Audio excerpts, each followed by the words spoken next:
Hello everyone, I am BowserJrXD, and welcome to... Oh, the video feed is a little wonky. Oh well, wait, welcome to the New Smyrna Visitor... what's the name of the race again? Hold on a minute. The New Smyrna Beach Area Visitors Bureau 200 at New Smyrna Speedway. Race 1 of 16 for the NASCAR Whelen Modified Tour in 2025. New season and some new drivers, or really one main driver. Luke Baldwin, the son of the legendary Tommy Baldwin Jr., championship modified car owner and former crew chief, and I think he, or at least, I don't know if he won a championship, but he was a very good, very renowned crew chief and team owner. And yes, crew chief for Bill Davis Racing in Cup. And he's going to start his rookie season with a pole as he got the first position. Patrick Emmerling, Ron Silk, and defending champion Justin Bonsignor all back ready to scrap it out. We got Matt Hirschman in the field today, as he usually does on his part-time schedule, competing for some wins. We got Ryan Newman in the house as well. And I'm going to actually get a head start on the starting lineup because there's a lot of sponsors because it's a modified tour race. Also a lot of cars, 31. So here's a starting lineup. Starting 31st, driving the number 26, Lakeland Avenue Landscaping Supply Chevrolet for Lakeland Avenue Landscaping Supply. 67 years old from Ronkonkoma, New York, Gary McDonald. Starting 30th, driving the number 11, Family Funland Amusement Park car. We don't know what make it is. For Percy Newman. 39 years old from Kincardine, Ontario, Canada, Norman Newman. No relation to Ryan Newman, I believe. Starting 29th, driving the number 18, Bowie One Seafood Restaurant and Market Fury for Robert Polifrone.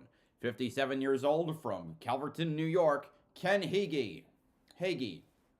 Starting 28th, driving the number 09, Generac Troyer for Chris Hatton. 29 years old from Ormond Beach, Florida, Chris Hatton. Starting 27th, driving the number 29, MLM Diagnostics, Jucksack Electric, Tisdale Transmissions Troyer for Taylor Charbonnier. 45 years old from Hudson, New Hampshire, Mike Marshall. Starting 26th, driving the number 55, TBE5, Crippling Hot Sauce, Race Car Engineering Troyer for GMR Enterprises. 52 years old from Tampa, Florida, Jeremy Gerstner. Let me check if that's one of the sponsors. It is TBE5, okay. Starting 25th, driving the number 12, Dennis Werner Troyer for Dennis Werner. 35 years old from Freeland, Pennsylvania, Brian Sones. Or Sones, I don't know how it's pronounced. Starting 24th, driving the number 20, USNE, Lumax, Burns Agency, LFR for Kenneth Zackham, 32 years old from Preston, Connecticut, Max Zackham. What is USNE? I've seen it a lot. Utility Service New England. Okay, I'll use that from now on. Starting 23rd, driving the number 59, Pro Systems BNP Machine Chevrolet for Jody Lausen, 19 years old from Griswold, Connecticut, Tyler Barry. Starting 22nd, driving the number 8, Bass Pro Shops, Cabela's, Utility Service New England, 82 Services, Angler's Choice Marine, and Tracker Boats and ATVs, LFR for 82 Autosport. 47 years old from South Bend, Indiana, Ryan Newman. Starting 21st, driving the number 56, Utility Service New England, Catalano Motorsports Troyer for Catalano Motorsports. 18 years old from Ontario, New York, Trevor Catalano. Starting 20th, driving the number 81, Cromer's Market, Keith Grimes Excavating, Hydro Action Fury for Christopher Turbish. 27 years old from Riverhead, New York, Mark Stewart. Starting 19th, driving the number 25, Bar Harbor Bank and Trust Troyer for Roby Motorsports. 36 years old from Sunapee, New Hampshire, Brian Roby. Starting 18th, driving the number 36, Sapienza Enterprises, Eastport Feeds Fury for Judith Tilburg. Or Thilberg. I don't know how that one's pronounced. 59 years old from Riverhead, New York, Dave Sapienza. Starting 17th, driving the number 84, Utility Service New England, Power and Construction Troyer for Catalano Motorsports. 20 years old from Ontario, New York, Tyler Catalano. Starting 16th, driving the number 22, starting 16th, driving the number 22, MTT, Chalou Performance, Munz Auto Fury for Kyle Bonsignor. 36 years old from Bayshore, New York, Kyle Bonsignor. Starting 15th, driving the number 40, William E. Smith Trucking, Taylor Auto Parts PSR for Chris Fleming. 65 years old from Mount Airy, North Carolina, Frank Fleming.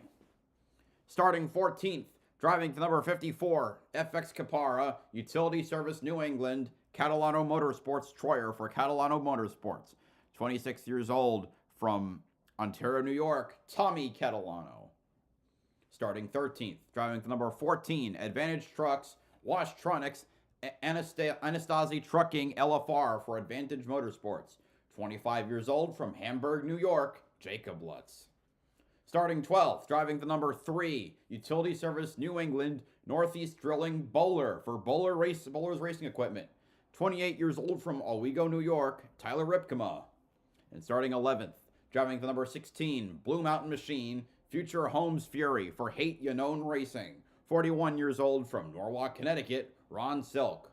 Now for the top 10. Starting 10th, driving the number 1, Fleetworks Inc. LFR for KPL Racing. 32 years old from Orchard Park, New York, Patrick Emmerling.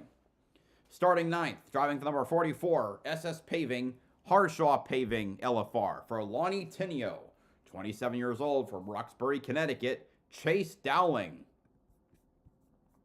Starting 8th, driving the number 24, Supreme Manufacturing Company LFR for Supreme Racing. 34 years old from Homedale, New Jersey, Andrew Kraus. Starting 7th, driving the number 60, PD Motorsports Troyer for PD Motorsports. 42 years old from Northampton, Pennsylvania, Matt Hirschman. Starting 6th, driving the number 58, GAF Roofing Fury for Goody Motorsports. 39 years old from Riverhead, New York, Eric Goodale. Wait a minute.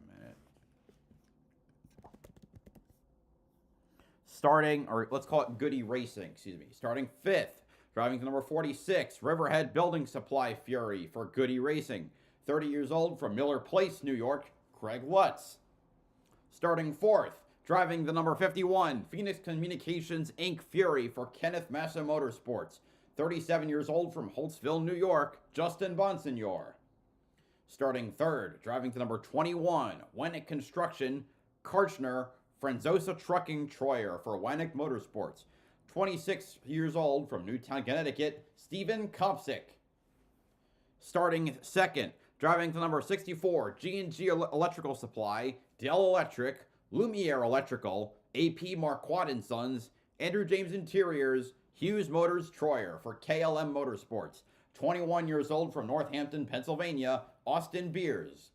And on the pole, driving the number 7, Baldwin Automotive PSR, with a pole time of 17.501 seconds and an average speed of 102.851 miles per hour. 18 years old from Mooresville, North Carolina. For Tommy Baldwin Racing, it's Luke Baldwin. That is your starting lineup for today's New Smyrna Beach Area Visitor Bureau's 200. When we wait for the race to start.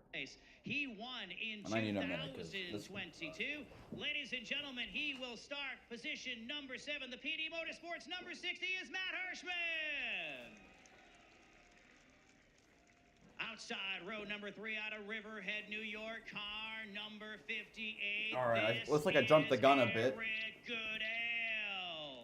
While this is going on, I'm going to go into the modified tour and see what I can find about any of the past winners here on the modified circuit. Okay, there's only been 3 modified races here since I started watching, actually. So there's 2 drivers have won races here. Matt Hirschman has won once. That was 2022. Ron Silk has won the last 2 races here. Also, isn't it great for those of you? This is the last race before we get going, really get going. Because then next week's the Daytona 500, as well as the Jeddah doubleheader at for Formula E. But it'll be good for when we can finally start thinking about that.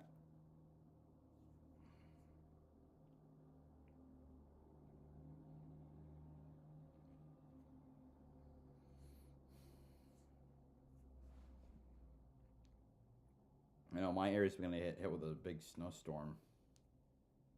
That could be fun.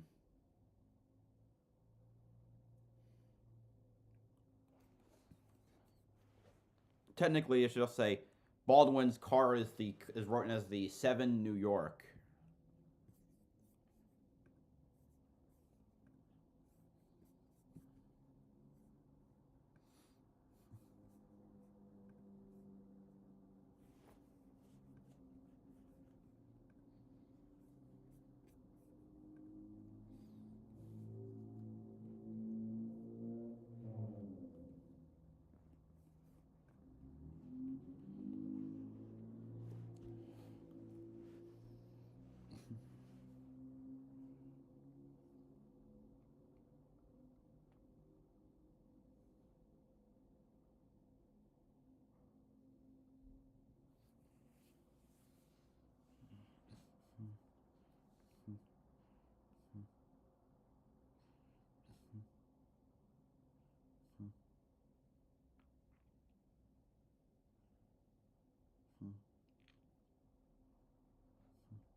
Invocation, followed by our national anthems. For today's invocation, I welcome Mr. Don Rivers from the Racing with Jesus Ministries. Don, take it away. Thank you. Let us pray. Our Father in heaven, you have blessed us with a glorious day, with a glorious facility, and some fast race cars. Lord, we ask you to put your hands upon these drivers, these officials, everyone connected with this race. Lord, protect us, keep us safe. Lord, these fans, see them safely home tonight.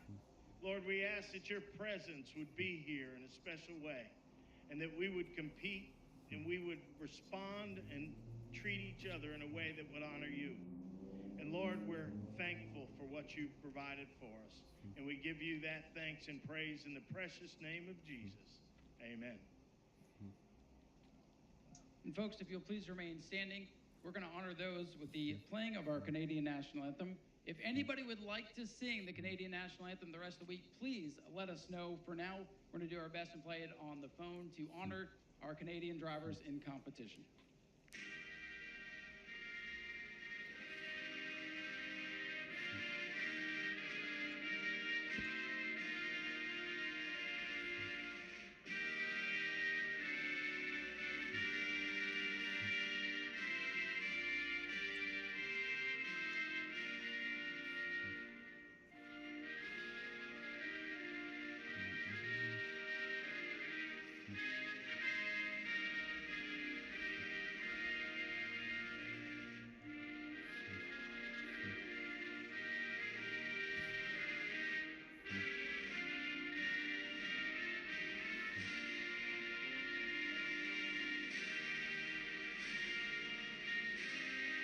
Wait a minute.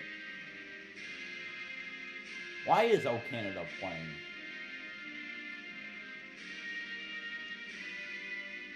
I mean, there's one Canadian driver, Norman Newman, but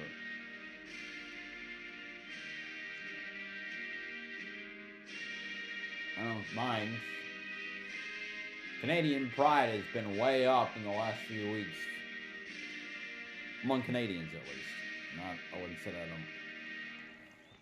among the average American, average United States citizen. Down there. We might get him to do it for the rest of the week. And now, if you'll remain standing for our national anthem today, to sing it with his new song, Life in a Country Song, which you can check out on all streaming platforms. Please welcome Conway Shirley.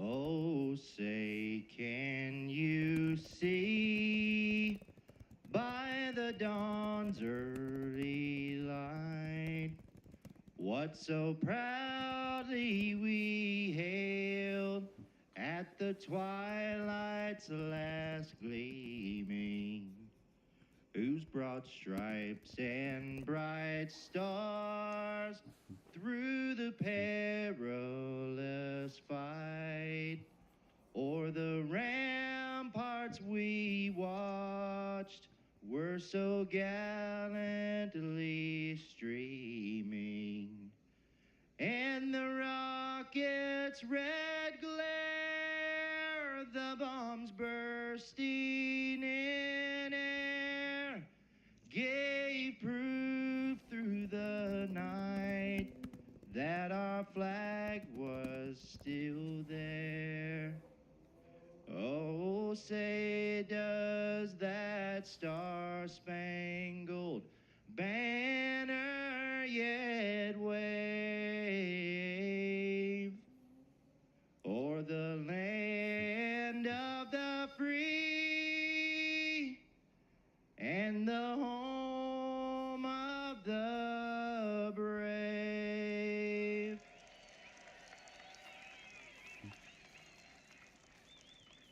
Ladies and gentlemen, another ovation for Conway Shirley with that great singing of our national anthem at New Smyrna Speedway. The wait is almost over. The off-season will end in about 5 minutes' time when we get the command to fire engines. Stay with us. We'll fire the engines when we come back to New Smyrna.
All right.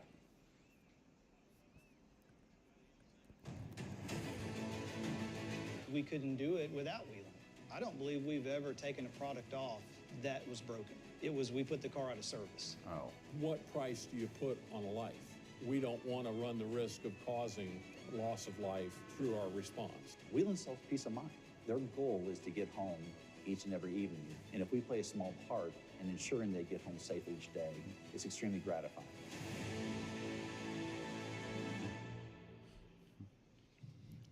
There is no better sight than open wheel modifieds in the state of Florida in the month of February. Moments away from getting started here in 2025, the historic 40th season for the NASCAR modifieds. I'm Joe Koss alongside Andy Austin. We're getting close to the green flag.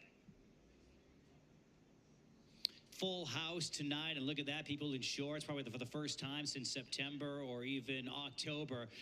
They are ready to see one big show. And Joe, this is going to be kicked off in a very, very special way, thanks to the Whelen Modified Tour and Flow Racing. Going to be a big night for sure. Young Luke Baldwin has earned his first career pole position. He'll lead the field around to the green flag. Now for the command, here is Ben Dodge. Ooh, he's a former commentator for Modified Tour. Or he was. After NASCAR, Robert and Jane Hart, and the new Smyrna Speedway family, that I proudly salute the NASCAR Whelen Modified Tour. Gentlemen, start your engine. Already did the starting lineup. It's so good to hear that voice, the voice of the great Ben Dodge, who is synonymous with Speed Weeks here at New Smyrna Speedway, who is under the weather and not able to attend with us tonight, but our hearts and thoughts are certainly with him, and he is with us in voice on the racetrack, sending these 31 drivers ready to do battle for 200 laps, Joe. It's going to be an outstanding race. You mentioned Ben Dodge. He has been part of this program here at New Smyrna Speedway. The Hart family has had him down as part of this for decades upon decades. Modified racing, his voice, his name synonymous with this type of racing. I got Ben dialed up here on the old text message. He's going to be alongside us tonight. He's got a little bronchitis. Wasn't going to be ready to announce, but he's ready to rock and roll. He's going to be firing off updates and giving us his insights as the race goes on. Joe, do his thumbs work? Oh, no doubt. Okay, so we're fine. We're going to be hearing from Ben. He's going to be blowing up our phones. We'll still hear from Ben here tonight. Going to be a wild night. 200 laps. This racetrack is fast. High banks, 23 degrees. Ultimate racetrack for modified action. Packed house, packed crowd. It really doesn't get much better than this. And then you have the old asphalt, which is going to be very, very key in how someone ends up in victory lane tonight, because it isn't just follow the leader for 200 laps. There is some major strategy involved, which we're going to see play out over the next 90 minutes to 2 hours. Yeah, Jesse Punch is going to update us on some of the rule changes before we see the green flag, and it's going to add a whole nother flavor of what they can do with these tires, how that plays out, to being able to deal with that old asphalt you were talking about. Tracks in the South tend to have a really gritty asphalt that wears the tires out, and as a result, it puts the hand of the drivers in control as they've got to muscle these cars around the racetrack, and that's where the excitement comes in. That is why this is completely a packed house here tonight, and we have a ton of people watching on Flow Racing. You see the field 31 strong, set to get the green under the flag stand of Sean Houlihan, our starter here tonight. And it's a mix of veterans and rookies, too. We have an impressive number of rookies in the field. You can take a look at one of them on the pole. There's Luke Baldwin with young Austin Beers on the outside of the front row in car 64. That's a future of modified racing right there on the front row here tonight at New Smyrna. Steven Kopchik, only a handful of starts. He'll start third tonight. Now a four-time series champion, Justin Bonsignor, will start fourth. He started up front last year and is in the top 5 this year. Fast race car for Craig Lutz in car number 46, with Eric Goodale to the outside in car number 58. Matt Hirschman won the inaugural race here for the Whelen Modified Tour. He's won 5 of the last 7 Speedway track championships here as part of World Series Week. Andrew Krause will go to the outside of him in car number 24. And then it's Chase Dowling in car number 44. Rounding out the top 10 is Patrick Emmerling in car 1. Ron Silk, he'll start 11th, 2-time champion, and Tyler Ripkema might be one to watch in Old Blue, car number 3. They ran a couple of different races last year. It was the races they struggled with they learned the most. Jacob Lutz in the clean, number 14, will start on the inside of row 7. Tommy Catalano to his outside in car number 54. Well, the Fleming family, they won won big at Bowman Gray. Frank Fleming, 65-year-old, in the field here today alongside Kyle Bonsignor. Tyler Catalano in car number 84, followed by Dave Sapienza in 36. And then it's the New Hampshire driver Brian Roby with Mark Stewart to the outside of the 81. Trevor Catalano, Ryan Newman, and Tyler Berry, and Max Sackham in row 12. Looking at the back of the field, Brian Sonas, the school teacher, on the inside of row 13 with Jeremy Gertzner in number 55. Back on the racetrack, followed by New Hampshire's Mike Marshall and Chris Hatton to his outside. We only have 30. Wait, what happened? I could have. Row 14. And Ken Hagee, Gary McDonald, and Norman Newman rounding out our starting lineup here tonight at New Smyrna. She'll be busy all night on pit here tonight. Races they struggled with, the Roby with 14. And Ken Hagee, Gary 55, McDonald, 29, and Norman 09. Newman rounding out our starting lineup here No tonight 11 card. at New Wait, Smyrna. huh? She'll be busy. Fleming, 60 Related to 13 with Jeremy Gertzner in number 55. Back on the racetrack, followed by New Hampshire's Mike Marshall and Chris Hatton to his outside. Out of Ormond Beach, Florida, a local hero starting in row 14. And Ken Hagee, Gary McDonald, and Norman Newman rounding out. Noting all of this, it adds a lot of potential for Okay, pit Newman strategy starting. here. Norman and as Newman we've is seen in in. years past, that's the key to being successful in this race. You're right, Jesse. I know it's a new season. It's the first day of school. That means you've got a new pair of shoes, and you're going to need all of that to be able to run up and down this pit lane here tonight at New Smyrna, because they're going to keep you busy down there on pit road. One driver we're watching on your screen right now is Ronnie Silk in car number 16. He seems to, he's looking to get his mojo back after struggling towards the end of 2023. He fell short of the championship to Justin Bonsignor, and we expected the 16 team to come out of the gate fast this afternoon. That hasn't been the case. They qualified outside the top 10, and that is something that doesn't happen often with Ron Silk. It's going to be interesting to see if he can navigate through this field. This is a very, very competitive field. The teams earlier today said there's not a lot of grip in this racetrack. I'm going to have to be up on the wheel. I'm going to have to be aggressive from the drop of the green flag, and I'm going to have to bring the heat. It is Florida after all, and we're ready to fire them off here to start the new season. All the work, all the preparation that went into the offseason to be ready to rock and roll.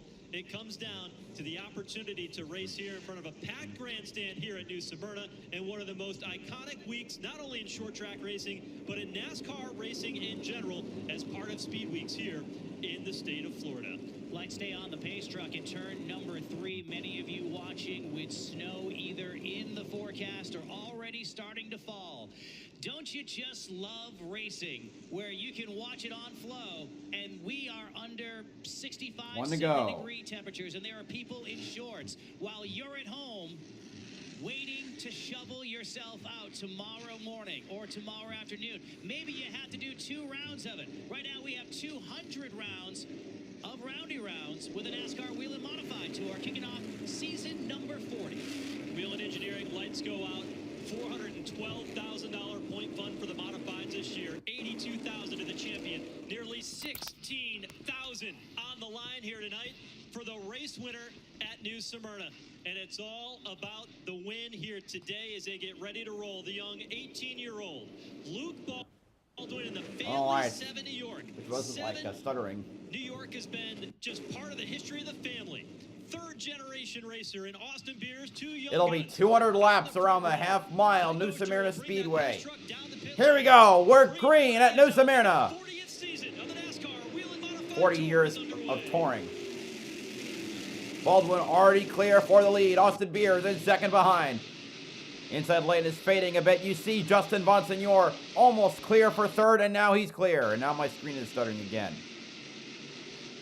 Kopsik falling back to fourth.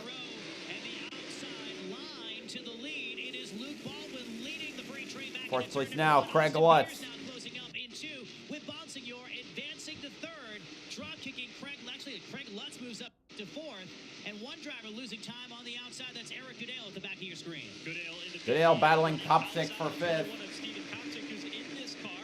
Anthony Sesley has driven the team car, the 19, but he was injured in the offseason in Atlantic City in an indoor race, so they only brought the 21 car down. Stephen Kopsik will run a handful of races here this season, qualified well inside the top 3 here tonight, but settles back in line here in the early going. We talked to him earlier this morning. That's how long these drivers have been at it. As we've mentioned, the first day of school, they were doing. There's Ron Silk.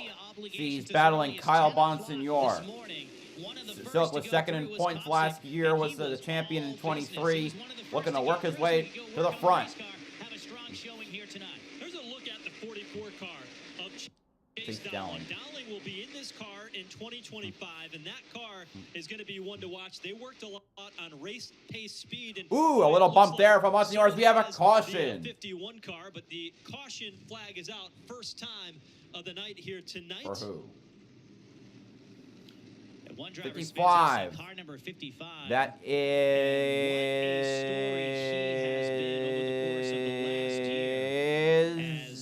Jeremy Gerstner. Wild event at the last Speed Weeks for the driver of car number 55 of Jeremy Gerstner. Jeremy Gerstner, yeah. Been able to get that rolling once again. And last year, practice, throttle hung wide open going into turn number 1. He broke many of the bones across his pelvis, his leg. Really spent 5 months in recovery. Local Florida team. He's now moved up to North Carolina. An opportunity to be able to run a few more races on the tour. But what a wild recovery it is for him. Let's take a look at what happened to Jeremy. And he's going into turn number 1. He was running towards the back, and there he just ends up sideways, and a harmless spin. Yeah, much smaller incident than he had at relatively the same place 1 year ago. And, you know, we talk about a driver who has gone through so much physical therapy and so many different surgeries. I don't know if I could find another driver that has the amount of gratitude he has for life. Out of all the drivers we talked to today, he is about as full of life as any of them, if not more. Immense gratitude. He has a son that he's bringing through Legends Racing who has some health challenges as well. But there's nothing that can keep that family down. They are full steam ahead. Well, Whelen Engineering brings us under the first caution flag tonight. The Whelen caution lights are on. Whelen, the official warning lights of NASCAR, trusted to protect first responders.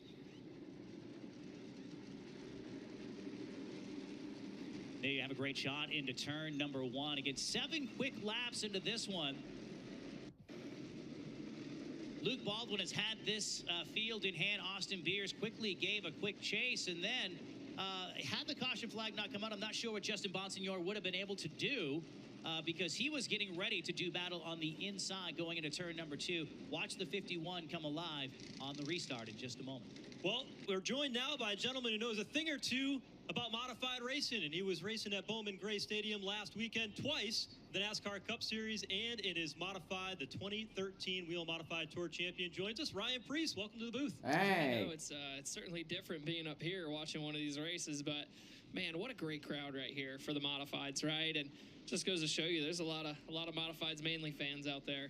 Pretty wild. I mean, this is something that you have continued to stay connected to, whether you're behind the wheel wanting to modify, jumping in the role as a car owner to a modified a little bit later on this year with the kid who's out in front right now. Different look for you this year, but it's great to have you here.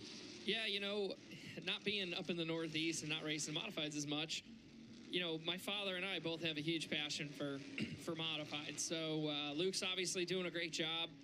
And, you know, my father's worked with them in the past, so I'm sure they're going to go have a good time. And I'd like to see him keep running up front here. Well, we're going to find out. You got to let us know what you're seeing here. We're hearing a lot of teams and drivers talk about a lack of grip here at this racetrack. This track changes a lot from the sun we saw earlier to what we see at night. What are we going to see here in this early restart? Well, I think a lot of people are already complaining about loose. And, man, I just, you know, it's going to be important. Here we go again. Green. And I want to focus. Ooh, that's not good. Oh, geez. Out of shape. Oh, we got to spin. Kopchik around on the front stretch. In the right direction, but he collects the outside wall that left. We didn't even get half a Kopchik straightaway done. Third tonight, but he brings out the second caution of the night. Ryan Priest, our guest here, and Ryan, you know, this early in the event, we get a couple of quick caution flags. This is a strategy race. At what point do you start thinking of pitting for tires? Man, that's so tough. I think there's a rule here that you take 2 tires per pit stop, right? Which opens up the strategy. You come in, you grab rears early on, and then you grab right sides, and so I mean, going 200 laps, this is going to kind of help some guys just because you might be able to stretch that right rear a little bit longer than you anticipated with these cautions right now, but. You know, I'm probably the worst person to ask about that because I'm just a tire killer. So I'm looking forward to that 59 lap Monday night show as well as the 50 lap on Tuesday. But Yeah, it's tough, but the strategy end of this whole thing with 2 tires per stop can certainly open that up. You spent a lot of time coming up through your modified career at, in your home state of Connecticut, Thompson Speedway, Stafford Speedway. Those are racetracks when you dive off into the corner, you drive hard into the corner, you get right back to the gas. Ted Christopher wide open, just flat open. This racetrack is a bit more finesse. You roll it down into the corner easy, and then you're getting back onto the gas. So take a quick look here at the 3rd car outside lane. Kopchik just did not come up to speed. Andrew Kraus nowhere to go, and boy, oh, and he got it right at the end. Man, how about the 14 split the middle there? Yeah. That was wild. Here's another one. Black 14. He's about 8 cars back, 4 wide through the middle. Yeah, he hit him with the old razzle-dazzle. Check that out. I like it. That didn't take long to come out. Get you on the mic for about a minute and a half and razzle-dazzle. I love it. Yeah. I did listen to Buckler, one of your co announcers for a long time, Yep, so he's giving me enough ammunition. That or your spotter. Or Waddell. Sean Waddell, many years, who works with the Racing Electronics Group and provides radios here. I remember there was a win not too long ago at Thompson Speedway. You got out and said, Waddell told me to give him the old razzle-dazzle, and I did. Yeah, that's right. He's definitely got plenty of one-liners that I'll never forget, but yeah, you were talking about this track. I mean, I remember when it was newly repaved, had a ton of grip. All you wanted to do was run the outside. And over the years, this place has just aged, and it's honestly, I mean, the outside, the inside, it just provides great racing with these tour-type modifieds. So, yeah, I'm passionate about them. I love them. I love watching them. I love driving them. I think they're honestly one of the best asphalt race cars to drive. And you'll be here, as you alluded to, a couple nights this week as part of the World Series of Asphalt Racing. Always great to have you participating in that midweek program before you get ready for the Daytona 500. Yeah, I've been lucky enough to come down here since, I think it was like 04, 05. I've skipped maybe one or 2 years in the process, but to be honest with you, it's like Christmas in February. I tell everybody, you can learn so much coming here to race those 9 nights or however many nights that we run. Usually up north or whatever, you have to wait a whole week. And you can just learn so much about your car. You can learn what you want. You can make some changes. It's a great time, and then you're coming down here with your friends. You're racing during the day. You're going out to a restaurant or whatever after, and then you do it all over again. It's just it's a great time to come racing.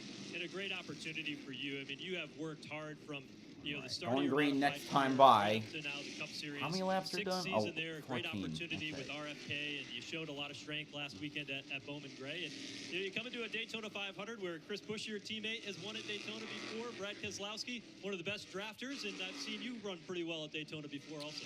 Yeah, there's a lot to take in for sure. I think Brad and Chris are both really, really prepped and ready when it comes to these super speedways. So I feel like this is probably the most prepared I've ever been going into a super speedway. But yeah, no, I'm pumped about it. Ryan Preece, 2013 champion, with us here in the booth as we watch the opening laps of the Whelen Modified Tour. All right, here we go again. Keep it clean, please. Good. 186 to go. Here's Baldwin off of turn number 2, pulling ahead by 1 car length. Beers now fighting to the outside. Bonsignor not giving up, sticks it down. Bonsignor on the inside, going to go to second place on Austin Beers. Not clear off turn number 4. Leader Luke Baldwin still leading the pack. Bonsignor almost, now he's clear of the 64. And how do you compete against a guy who's just on fire like the way he is? Yeah, no, I think him and Stone really hit it off years ago, and they've just continued to build on this notebook. And one thing about the 51 team is usually, even if they don't have track position here in the first opening 10, 20 laps, their car just stays so consistent, has such great forward drive. So look for him to keep moving forward here. But, I'm watching this 7NY, and it looks pretty stable. Yeah, we saw that in qualifying earlier today, too. He glides the car into the corner. No movement on that steering wheel at all. Just a pretty wheel out of Luke Baldwin all day long. Yeah, I mean, that's what it's going to take. You just got to keep it nice and smooth and really just keep the forward drive in it. Ryan, you've been on a roll in the modified, much like Justin is, where he's won 3 straight races. Trying to go for 4 tonight. What is it like to be in that role where you're the guy that's come in the last 3 races and everybody has their eye on you? It's just momentum. Momentum is everything. Chemistry is everything, as well as, to be honest with you, communication within your team. And that 51 team has that. And as you can see, Justin's just he's just biding his time. I mean, his his car looks really smooth and really fast. So, man, I think. Oh, we got a car around. Yeah, that's a problem. 14, Jacob Lutz. The third caution. Has got that car We're rolling. 10% of the way through. Cautions in the first 20 laps of this one here today. Ryan Preece, our guest in the booth here, and we talk about momentum with Justin Bonsignor winning the last 3 races and all the communication. On the other side of things, it seems like the other superpower within the Whelen Modified Tour of Ron Silk, a bit off their game the last couple of weeks, stretching back to the last part of the season. They've certainly struggled here this afternoon as well, into this evening, running mid-pack. How much of this game is mental when it comes to racing at the Modified Tour level? Yeah, I mean, Ronnie was so fast last year. So I'm a little confused. I mean, right now, because they were really a super contender. So yeah. See what happened to Jacob Lutz here. He was trying to go 3 wide off turn 2. Kraus and Silk on his outside, and it was Silk who got out of shape off turn 2, came down across the Nerf bar, caught that right front of Jake Lutz. And it doesn't take a lot with these modifieds to knock them loose with that right front. Yeah, not at all. I mean, at that one little touch, we're open wheel race cars, and you hit a tire on a Nerf bar or whatnot in the wrong way, you're going to go sideways. But like I was saying, Ronnie, I mean, when I think about coming and running the Whelen Modified Tour, you know, I think Matt Hirschman, I think Ron Silk, and I think Justin Bonsignor. So that's what I was referring to. Is last year he was so strong, you know, in the tour race and at the beginning of the week. So I figured he'd be right there, and who knows, he could be riding right now and moving forward. Phil Moran's a tricky man. He knows how to make it work with these modified cars and can certainly find the setup in the second half of the race. We talked a little bit earlier about your step into that ownership model. Luke Baldwin is a guy that you decided to put behind the wheel. He's new to the series, but he's already made a name for himself in modified racing. I'm curious, Ryan, as your perspective as a driver, what do you see in Luke as we get our first round of pit stop? What do you see in Luke that really gets you excited about his talent? What's exciting it's been about 20 it laps. Is, you know, Luke, his father's taught him right. He wasn't just throwing in and grabbing a steering wheel. His dad made him work. So I remember when my father came here and actually helped him run his 602 crate car a few years back. Luke was right there in the middle of it all. So that's nice to see. At least, you know, I have a lot of passion about racing and modified. So it looks like we got a battle under the yellow. Yeah, Kyle Bonsignor and Ron Silk arguing over who belongs where, and that really stemmed from a drag race off a pit road. As you know, they're under. Looks like Ron's going to go ahead, but you know, continuing with the Luke Baldwin thing, working on the race car. I think that's one of the things that gravitates fans towards you, the old school race fans. Still, if they're looking for let's call you still a newer driver or a driver of this generation, that you know they really gravitate towards you because you know your boots on the ground, you know you're under the race car and you're doing as much hands-on work as you can. Yeah. Do you see a little bit of that in Luke, and did that cause you guys to really gravitate towards each other? Well, I think the relationship I've had with Tommy in the past, as well as, you know, he's starting and going in the right direction. Yep. So I like that. But what I'll point out about when you pull off pit road, I wouldn't ever get in a nerfing match with Ron Silk. He is somebody that's really, really good. I mean, he is super fast, and he really knows how to put his car in the right place. So I wouldn't want to get in a fighting, you know, match with him. Yeah, one of the things I've noticed about Ron and working with the tour is when the team gets to this point, that's when they perform the best. And I'm going to go back to a race, Joe, you were part of it, at Monadnock Speedway a couple of years ago, where they were involved in an incident not of their doing. They made a half dozen pit stops under that elongated caution flag. He was nearly a lap down, came back and had a solid top 5 run. That was actually a crucial race for him to end up eventually as the season-long champion. So when they're down, they're going to get back up. Never give up attitude. And just so you guys know, when all these guys put, I believe they all came down to put fuel in their race cars, they're on 25 lap tires. Everybody's going to be complaining about being a little Growing green right next now. time by. You don't have that good old grip of a new tire with all that rear percentage. Max at max, look the race for will be. some guys to be sideways. Yeah, about half the field took fuel. Austin Beers will restart 16th, the first car that came down pit road. The leader, though, and Eric Goodale, who are on the front row, did There we go again. Fuel. And so you've got some mixed strategy already that Jesse Punch talked about. 25 laps complete now. Ryan Newman in that 8 car around the outside. Newman up to second. All right, Goodale in third. Newman settles into spot number Chase 2. Delling fourth. That's Fleming. It was Frank Fleming in 6th, 65 years old. Chase Dowling, 44, is up to 4. Solid run for him. And how about pit strategy for Max Zackham? Started deep in the field. Car number 20 already inside the top 5. Stayed out on the racetrack to hit that track as he continues to move forward. Frank Fleming was another one. We watched some great battling deeper in the pack. You see Trevor Catalano, who won at Monadnock Speedway last year. Dave Sapienza. Ryan, I know you've spent a lot of time with Sap and that group trying to improve their program as he drives that Ted Christopher-inspired 36 sideways into turn 3. Yeah, no, you know, Sap, he's always been really good to me. And one thing, I try to help him when I can. So seeing him run pretty decent right now is good. I'm just hoping he's not going to be loose like I usually am. He sent it in there to turn 3, and he was all crossed up that last time through. You see the cars bottom out a lot in turn 3 here at this racetrack, too.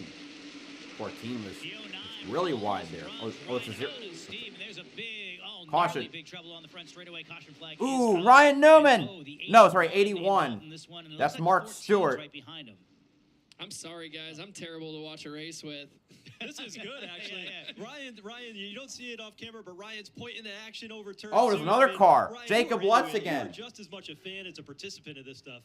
Yeah, usually when I'm, you know, whether I'm watching an Xfinity race, a truck race, a modified race, and I'm sitting next to people in the room or my wife, you know, they're slapping me because I am so, like, I'm jumping up, I'm screaming, I'm doing all that. So, yeah, I kind of saw that before it was even happening, and then obviously you saw the chaos. So, but what I was about to say about Sap, what I was about to talk about Sap earlier is, you know, Dave Sapienza. I had the car set up like I'm driving it, which is usually driving off the right rear and loose. Well, let's check this replay out.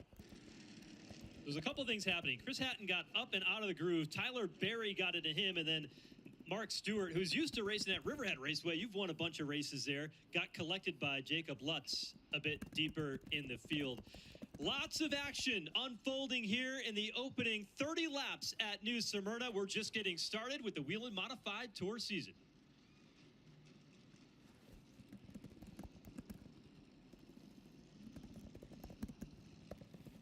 Well, with 30 out of 200 laps, 4 cautions.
It takes about 50 laps to go to run under caution.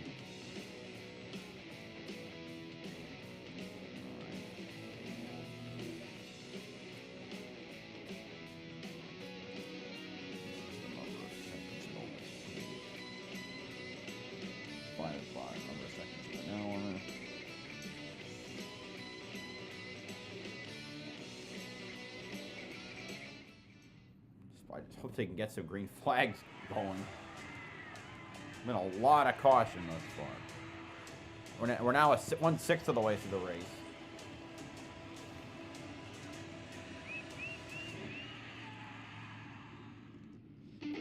In the early stages of the season opening event for the NASCAR Whelen Modified Tour, just getting started. We've already seen quite a bit of drama in this one.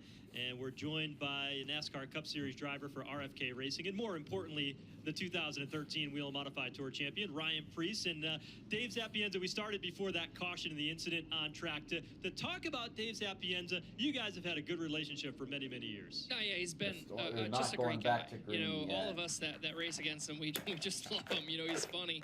But so whenever I try and help him, or whenever I'm around and I can help him, I like to. So I was down here for practice, and like I was saying, usually my cars are a little looser, right? And so I started him out that way. And after a few laps, he was done. He was pulling in, and he showed good speed. I said, "Hey, Dave, how's the car?" I didn't get anything back at first, and then I said, "Hey, Dave, can you hear me?" He goes, "Yeah, hold on, brother. I gotta catch my breath here." So it was a lot of fun. I love working with him, and he's a great guy. Dave Sapienza is not a guy to be speechless. That's quite the accomplishment. Yeah, that's for sure. So there's actually a lot of great personalities out here in the modifieds, and actually I have my radio with me, so when I'm done here, I'm gonna go listen in and check in with them. But I saw they came down for some fuel, and he was already a little loose. So now I'm really concerned he's going to be loose. So I don't think you guys are going to want to go and talk to him for a little while after. He might need to catch his breath. Yeah, in the break, Ryan was looking at the setup. And get some more cars pit. Because Newman is in the lead now. Be loose. So I don't think you guys are going to want to go and talk to him for a little while after. He might need to catch his breath. Yeah, in the break, Ryan was looking at the setup that they were making. He's I thought I might have been a little behind. Here we go. Yeah, I don't think so. I just think, I know when you put fuel on older tires, it's just it potentially makes you a lot looser in these cars. So just thinking about that, I'm really thinking about him right now. So, Ryan, we're trying to stack the deck, for having the freshest tires at the end of the race. How long, if you're calling one of these races, for the team, do you let these guys hang out there on the old tires? What's the tire rule? I mean, how many tires do they get for this race? You get ultimately 6, but it's rotated through, so you've got 4 stickers that you can play with. So you get 6. Yeah, I mean, I'm somebody that wants to wait as long as possible. Tires wins races, so I take those 2 scuffs, I put them on the rear for, around lap 75, 80, try to get myself to about 140, 150, and come in and take them at that point. All right, going green next time by. Ryan, good luck at the Daytona 500. It's been great having you with us here for the start of the modified season. Yeah, appreciate it, guys. All right, Enjoy Ryan the show. Preece getting ready to go. He's going to put that headset back on, give Dave Sapienza a little bit more advice as to how to get this race car around the racetrack as we get set to get back under the green flag. How about under that cycle, Ryan Newman jumps out to the race lead. He will restart on the outside. Here we go again, green. As we get back under the green flag. The more things change, 36 laps complete. The same. Ryan Newman, who was famous for doing just that very thing in his NASCAR Cup Series days, leads the pack into turn number 3, but it's good side-by-side racing for second. One driver gets out of shape. That is Justin Bonsignor in turn number 4. Bonsignor dropping to the back of the Ooh, pack boy. outside of the top 10. His anchor is out 4 wide as they dive to the inside of the front straightaway. Monsignor dropping like a stone. Here comes Beers to the inside of Newman. Race lead. The young Austin Beers digging down to the inside underneath For the lead. How about this pull off of turn number 4 as the caution this flag ain't is working out well. because Justin Bonsignor comes to a halt between 1 and 2. Again, going for 4 wins in a row. It has not been accomplished since 1997. And the 3-time defending champion continues around the racetrack. 4-time champion on the racetrack on the front stretch now. He's under power, but big problems Well, for car number 51. this didn't go a lap down yet. So the 51 car slow, got shuffled out of line up there in turns 3 and 4, came to a stop in the middle of turns 1 and 2. Caution flag came out, and we are back under the caution flag now. 30. Now he's on the end. He's in going to pit road. To the new Smyrna Beach Area Visitor Bureau 200 here for the NASCAR Whelen Modified Tour. And he pulls on to the pits or onto pit road with the red lights on. He's coming down to the attention of his crew in the number 1 pit stall here along the pit lane. And Justin Bonsignor paused right front on pit road. Looks like he might have had a right front tire go down. I can see that. It looks kind of flat. The field is going to circulate around gonna go here lap as down. he is on pit road. But this They is will the release. fifth Let's go caution. down to pit road and Jesse Punch. Yeah, your speculation from the booth was correct. The team says he cut that right front tire, unfortunately, costing him some major track position here under that last incident. But getting that tire changed, getting that 51 back out on the track. And look, the team says it's a fast race car. It's unfortunate, but we're confident in our guy. We still got a lot of laps left. Car's not going. All right, never mind. Jesse, He's the waiting word for the from, field to race go by. Control is that Justin Bonsignor will receive a 1-lap penalty for bringing out the caution over there in turns 1 and 2. He will be held a lap. He's now that lap down as the pace truck had passed on through, and he'll rejoin at the tail end of the field. Not too many cars a lap down, however, so he could get that back here with the quick succession of cautions that we've seen so far tonight. Newman on that pit was road. rolling the dice too. Justin and his team, veterans at this. Yes, they are having the 1-lap penalty to be served, but had he pitted under green, there's a good chance he would have lost 2 laps and quite possibly even 3, depending on the severity of the situation. One of those things you just kind of have to weigh out, but it's a game of seconds too. You have to make that decision in a split second, and Justin back on pit road now, as is Brian Roby in car number 25. And then you have the Barry rod in car 59 as well. So Justin's going to come in right now and serve that penalty that'll put him a lap down here today. And so he is going to wait, the NASCAR official there. Other cars on and off pit road. Ryan Newman, who was leading this race not too long ago, came in and got fuel for his race car. On and off pit road again, Max Zackham. Remember, he had stayed out earlier under the 4th caution of the day, and that allowed him to get some track position to be a little bit further forward inside the top 10. And Justin Bonsignor and this team now has a bit of work to do. You know, you mentioned, it's a game of seconds and how quickly things come. Well, for Justin Bonsignor and Ryan Stone, believe me, they are very calculated. They know the scenario and they know how to play the game based on different things that are presented to them. So it was a gamble to breaking out that caution after being shuffled way out of line with that right front tire. Would have been a lot more costly had they stayed out on track, but now he'll have to rejoin at the tail end of the field. Only 42 laps in. Justin Bonsignor will be shown the first car and only car 1 lap down. He's in last back place. in the 30th position. Oh, wait, no. Out on track. Some so cars a quick caution is wrecked. what that team is looking for. Meanwhile, though, the rest of the field stacked up in rows of 2 in turns 3 and 4. You've got Austin Beers, who elected to take the outside lane as the race leader. Chase Dowling on the inside of the Here we go again. family, number 44. Field gets the green flag, and Beers quickly out to a 2-car length advantage back into turn number 1. He leads the drivers. All right, Beers leads on the inside. Dowling second on the inside. It's Matt Hirschman trying to get to third on Trevor Catalano next to him. Craig Lutz trying to make it 3 wide out of 4. Can't do that. Has to settle for 2 wide. Looks like he might get the position. Oh, there's contact with him and Trevor Catalano. Behind him is Kyle Bonsignor. And then Ron Selk on the outside. And it is what looks like 7th or 8th. Looking at is Craig Lutz in car number 46, who led a good chunk of this race 1 year ago. Slightly different paint scheme on that 46. It was an all-black car last year, but a nice speeding white paint scheme on that 46. 4. Silk's in 7th. Behind him is Tommy Catalano. And then Mark Stewart. Or sorry, Stephen Kopsick in 9th. With Tyler Rickema in the Bowler 3 in 10th. And he has found himself inside the top 6. Now, Bonsignor had an engine fail at practice today. Missed the second practice session. Another car off the pace. The 09 of Chris Hatton, high and out of the groove along the front straightaway as the battle for the race lead begins to intensify. 2 young drivers, Austin Beers, the race leader, and the 44 car of Chase Dowling, which is a welcome sight to be back on the series tour after several years. The 44 font looks like the New York Racing Team car.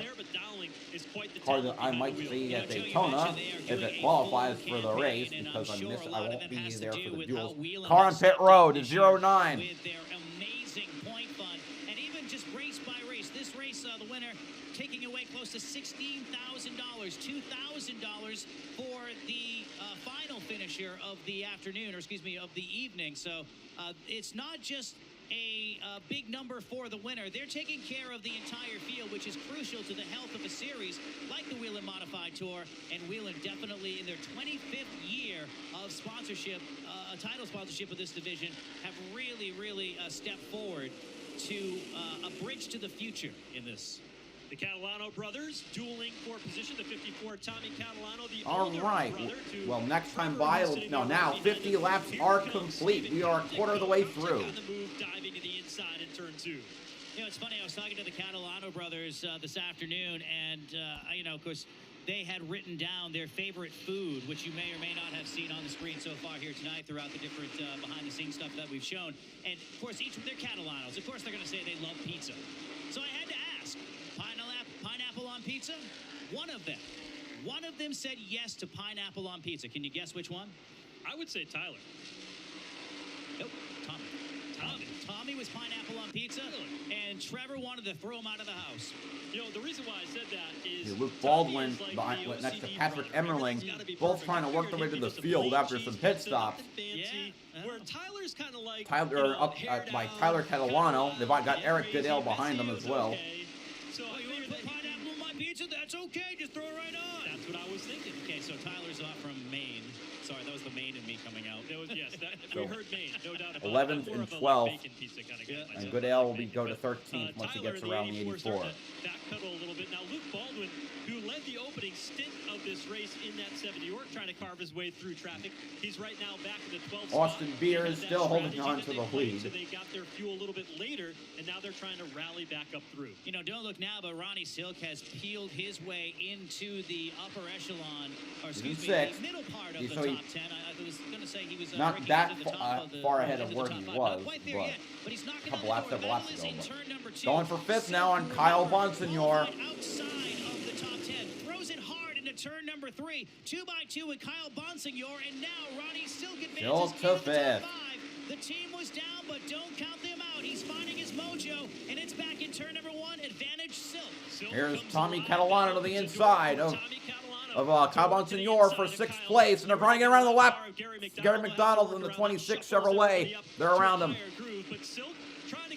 Chevrolet's a pretty crappy modified producer, though. So Troyer and Fury and LFR are the 3 big ones. Comers and goers in the creeping up to the middle stages of this race. We're only 58 laps. Troyer was made by Maynard Troyer, who had one of the worst ever flips at Daytona. I think at the 1971 Daytona 500, 1970 Daytona 500, one of those. Or maybe he's just being patient with the leader right now. But 2 of the younger stars of the field having a great run as the caution flag is out. Caution out again here tonight for the 6th time in the new Smyrna Beach Area at a 4. Bureau 200. At the 12? Whelen Modified Tour's 40th season. Got a car that's up into the Dennis? fence Is that Brian here Soames? in turn 4, excuse me. And that is Brian Sonis. Making his debut in the Whelen Modified Tour, and everybody down in Freeland, Pennsylvania. So that Maynard Troyer made Troyer. The Fury race car ones, they're made by, the company's owned by Tony Uri Jr.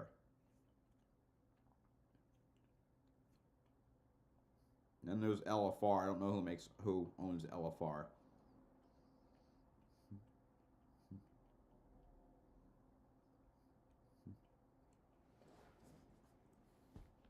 But the 6th caution coming out, we completed 57 laps.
Still under yellow.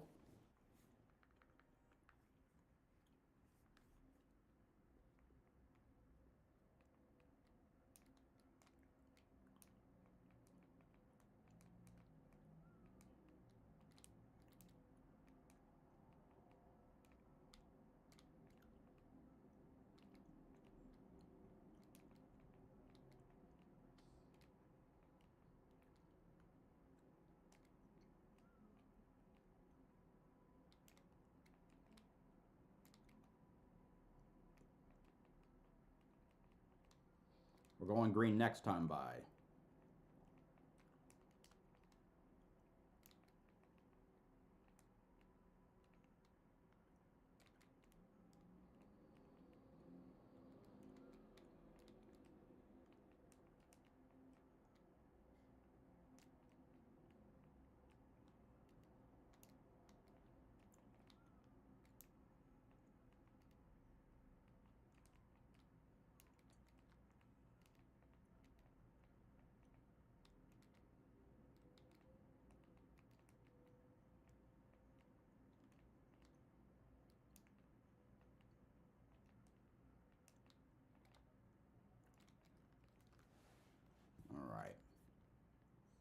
Flag. Pace truck is in, and we're back under the green flag in New Smyrna. Here we go again. We're green. Field screams off of turn number 2. It is Matt Hirschman jumping into the lead and extends Around the outside he went. 3 car lengths as Ronnie Silk battles for a second. He'll inherit that position, and here comes Catalano in the 54. Big players coming in to the front here. Third is Stephen Kopsick. Fourth is Tommy Catalano. Dave Zapienza, maybe it's that Ryan Priest luck. Little tuning from the former series champion inside the top 5. Sapienza runs right there in the top 3, and they're stacking up behind him. Here comes Catalano. Further on back, Trevor Kraus now to the inside. Car number 81 looks strong as well. And there's Austin Beers, who, again, is on that pit strategy, but he's mired back in the pack. And as happens in any different discipline of racing, you got a fast race car, but you end up cycling to the back. You have to deal with all that traffic, and sometimes that's when things go south. And with these drivers, these race cars that are so sensitive just to wheel hops, which nearly happens that time between Austin Beers and Patrick Emmerling, and then you throw Catalano in should there, get his things lap can go back south in a next hurry. time by. Taste of Patrick Emmerling there. We haven't Next seen a lot of caution. him tonight, but that's a team Assuming that no one else gets lapped in that time frame. Emmerling trying to get around Mark Stewart. Oh, we got a wreck. Good ale around. The 59's around. 2 other cars up by turn 2. This one as well. 4 cars in all. Who's the 59 again? I said Tyler Berry. That might be Fleming too in car number 40. He The 44 and the 40. Chase Dowling and Frank Fleming. This is the 7th caution. Spry as ever. This driver, of course, they're fresh up. I'm going to the bathroom. Good Lord.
Oh, we got green again. So I was like, my bad. Baldwin seems to be the smartest of them all right now, methodically making his way through the field and smartest of them all. Hirschman still leads. Patrick Emmerling now in second. Tommy Catalano third.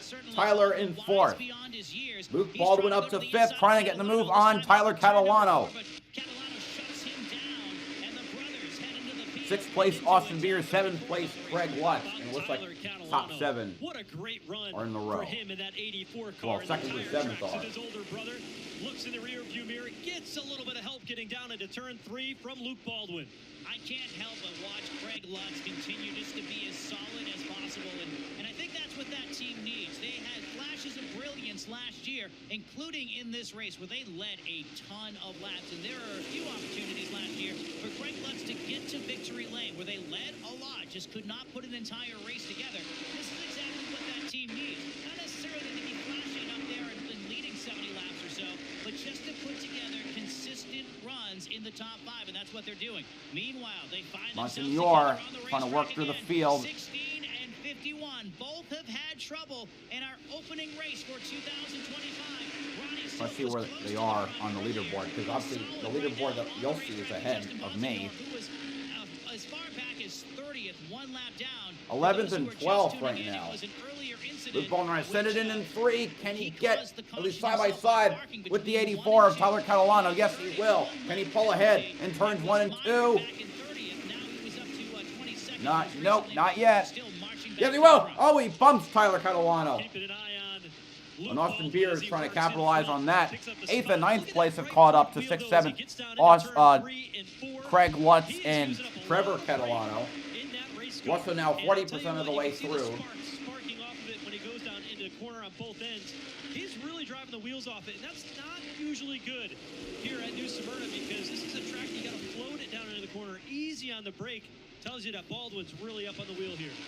And also, look at Austin Beers. Beers running down low in turn number 1. I'm not sure if we're in tire conservation mode. That running was that loose there. and that brash Lost into the corner, especially seated position to Trevor Catalano. Here comes Luke Baldwin trying to get on the inside of Tyler Catalano. This would be for 3rd place. chasing Matt Hirschman like it's 2022. The PD Motorsports number 60 on cruise control.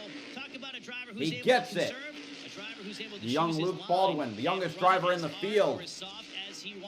I think he's the youngest in the field. It's Matt Hirschman off of 4. Hirschman is just so smooth. He knows how to make this game work. His dad would Actually, Trevor Catalano was the youngest driver in the field. But Luke Baldwin is the youngest driver to have not won a race, because Trevor won a race last year. There was a poster, and it had Matt's dad on it, celebrating the 40th years, and his son for saying, hey, there's Pop. I see him on that poster as part of the history of modified racing. That family has been part of all of it. Craig Lutz, Kyle Bonsignor, Eric Goodale in front of Ronnie Silk. Meanwhile, trouble. 56 and 84 make contact, and the 84 still with problems. Ronnie Silk. Oh, Kyle Bonsignor also went up into the wall while that was going down. The two brothers, Trevor Catalano and Tyler Catalano, got together midway down the back straightaway, and that has brought us under the 8th caution period and the worst end of the outcome. Kyle Bonsignor, it has been a tough day. An engine in practice, and now the right front here just shy of the halfway point. Past the garlic bread is going to be awkward next time between the Catalanos. Contact on the back straightaway as Kyle Bonsignor with the window net up, so it looks like he's just trying to get it backfired. Well, it looks like his right front is facing 45 degrees the wrong way. Watch on the back straightaway, the 56, that's Trevor Catalano. That's where all the action starts. Younger brother in the 56 car, older brother in the 84 got hit by Trevor Catalano. Straightaway drives right in. Oh, wait, Trevor Catalano hit his brother. Sends him to the outside. But there was also other contact that led to the 50. There's only 2. Kyle Bonsignor locked him getting up high up into the outside wall. Let's take another look at it. Head on down the back straightaway. Wow, that was a big hit in the wall by It's I think he was trying to Tyler. Sorry, it was Tyler Catalano that got hit by Trevor. Like he had been trying to do that for the. And then I missed out on the 55 again. But just, let me see that again because we're under caution. But all the time in the world to go over that. Next time between the cat and now the window net. Bonsignor, it has been a Bonsignor locked him up into the outside wall. Okay, Take a look so at it. Head on down Trevor the back hit straightaway. Tyler. Well, he just misjudged it. Yeah. Whoa. It's, I think he was trying to go down to the inside and turn. Bonsignor trying to do 3 wide with I think Craig Watts misjudged, and the contact with that with the 84's result caused the 22 to hit the wall. Certainly centimeters, inches.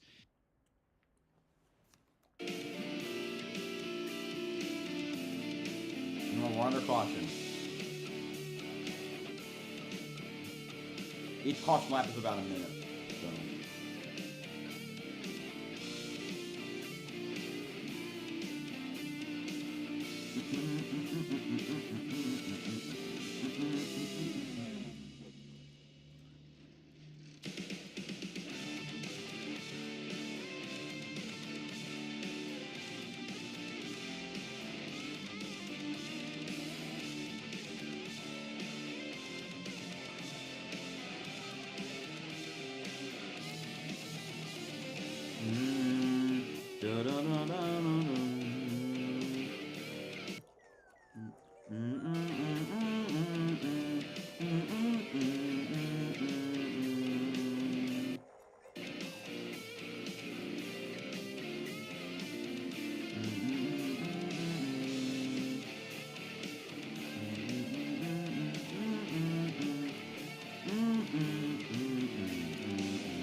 All kinds of action that'll keep you busy all summer long on Flow Racing. We're glad to have you with us here as the We're not even in spring yet. Hold the hell on. Tour here at Smyrna Speedway. Joe Koss alongside Andy Austin.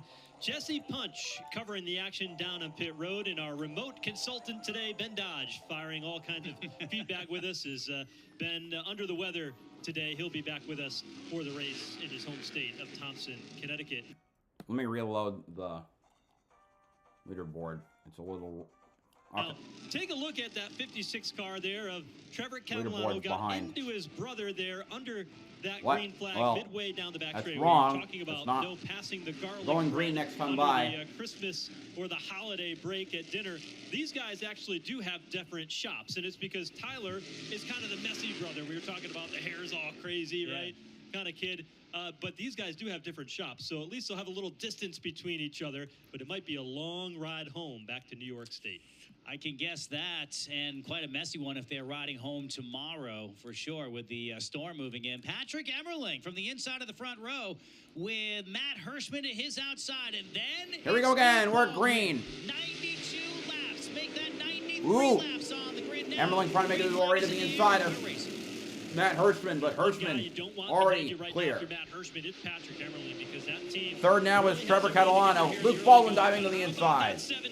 Sends it off to the inside of turns 3 and 4. He wants third. Equal muscle from the 56. Catalano takes the third spot. He is hungry this afternoon. Nearly got into the Look at that run in the heights. Oh! Oh! Bonsignor hits the wall. He's still going though. Oh, we got another car spinning.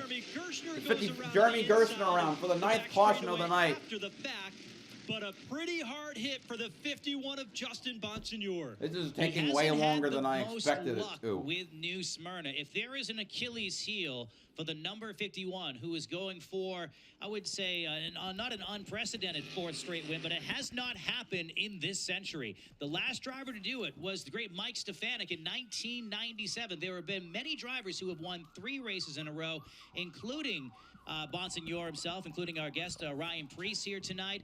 But nobody has done 4 in a row since When the did 90s. Stefanik win 4 in a row? And he had made his way to 97. 9, but he's going back in a hurry. And I wonder you if it was can see more the than side of that 4 race though. car. Well, he hit that wall pretty good. You could see him. He won. No, leading he it won back and 6 forth. in a You can row. see the Stafford, paint Nazareth, that's Stafford adorning the again, right side New of the Hampshire, rubber on that Flemington, 51 that and came Riverhead. straight off the outside concrete over there in turn 2. That car got to the outside groove, started to step out a bit Yeah, the sideways, leaderboard's busted. and then it just walked away from him. These modifieds, they've Usually got reloading big works, though. 13-inch tires, and if you turn those modified tires back to the right, when it catches, it takes off.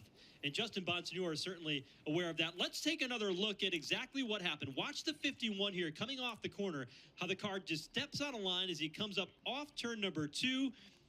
9th car back. That there it is, that thing sideways. was super. And you see when it catches, super. It catches pretty good, and he caught the right rear tire first, glancing blow off that right front. It was loose I'd off have the to turn, think and that then he he's got a lost it fair going down amount the of back damage, that straightaway. The toe might be knocked out, but pit road is open, and Justin Bonsignor is staying out on the racetrack. Maybe It's they think it's amazing. still going. He, last time he Still didn't good. finish in the top 10 was back at Riverhead in July of last year. He only had 1 finish outside of the top 10 last year. Yeah, he was dominant towards the end, and he had to come from behind to win that crown. But tonight, it has certainly been an up-and-down show. Further, well, now he's pulling down to the inside. Looks like he will hit pit road, goes to the inside of Silk. He's going ahead of Silk, and Ronnie's not going to like that. Might just been NASCAR realigning everybody based on the lineup. What they do is as you come across the start-finish line, that is the scoring lap because they don't have scoring loops at other locations. So they go back to the last scored lap. Bonsignor, although was in it, must not have been called the caution car. The caution was brought out for the 55 of Jeremy Gerstner when he spun. Yeah, because Bonsignor Bonsignor got going fine. fine. Maintain his position by the NASCAR Well, he rulebook. kept going straight. Very sharp It's looking 55, car, that number was- 51. You're going to see him that was multiple times facing this the wrong year in way the on the NASCAR backstretch, Xfinity near the Series, wall. expanding his schedule to 9. And it's great to see regional stars like Patrick Emmerling, like Justin Bonsignor get these shots inside the top 3. Let's go down to Top pit 3 road, series. Jesse Punch. Talking about Guys, Bonsignor. I'm He's standing got here in the 9 starts 51 with Joe pit. Gibbs This Racing crew set for this obviously year. frustrated in the with Xfinity their Series. bad luck they're having here today at New Smyrna. Now you were speculating on the damage. They hopped up ready to bring him down, but Justin called him off. He said the car feels fine, so I'm going to stay out. You will not see that 51 on pit road. Well, you won't see it in the middle of the racetrack either. It's got to find a place to go, and now it finally, well, let's just see how this plays out. Well, they're disputing the position. Both Sapienza and Justin Bonsignor believe that that's where they are supposed to restart. It looks like Bonsignor is going to win that battle. Both those Long Island, New York drivers. Caution lights will come back out onto the racetrack. They'll take another look to make sure that they've got the starting lineup in the proper location before we get back underway. Right So now. give them the 1 to go this time by. The Whelen Engineering lights have gone out around the racetrack, and Justin Bonsignor's eventful night has another story laid in among it. We'll see what happens when he gets back under the green flag and how competitive that car will be. You saw him go side to side, and right now he's side by side with Ronnie Silk, and the lights are out on the pace truck. Yeah, it will be interesting to see if he can come to full speed again. And he has had troubles in basically every corner of the racetrack this afternoon into this evening. It has not been a star night for the driver who is searching for his 4th straight win. Meanwhile, back up in front, the driver who has had this race for about the last 35 minutes. That is Matt Hirschman with Patrick Emmerling to his inside. Then it's Catalano. Then it's the pair of 18-year-olds on the second row. Luke Baldwin and Trevor. All right. Trevor Catalano in car number 56. Matt Hirschman. Hirschman is clear once again. Emmerling second. Baldwin third.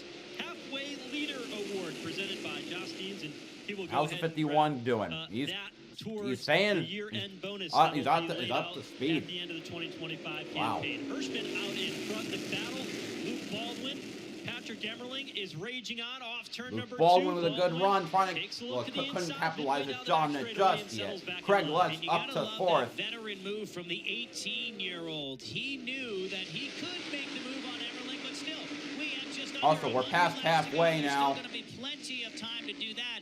And why not wear the guy's tires out in front of you while you're at it? Young Luke Baldwin rides in 3rd, but Craig Lutz, I don't think Lutz has been out of the top 10 all night. Car number 46 continues to have those consistent consistent laps, waiting for something to happen in front of him, and he could seize the opportunity instead of being the opportunity that's been seized, which has been so often the case with that 46 team. They've been plagued over the last couple of years. Lutz and that team have had good first half of races. What they need to do is have a good full race. And crew chief Doug O'Jacob told me before the race, Luke Baldwin, he was riding, almost riding that ass end of Patrick Emerling. Looks like he was trying to make a move. He was looking down the back stretch. He's doing it now into turn 3, also the inside of the number 1.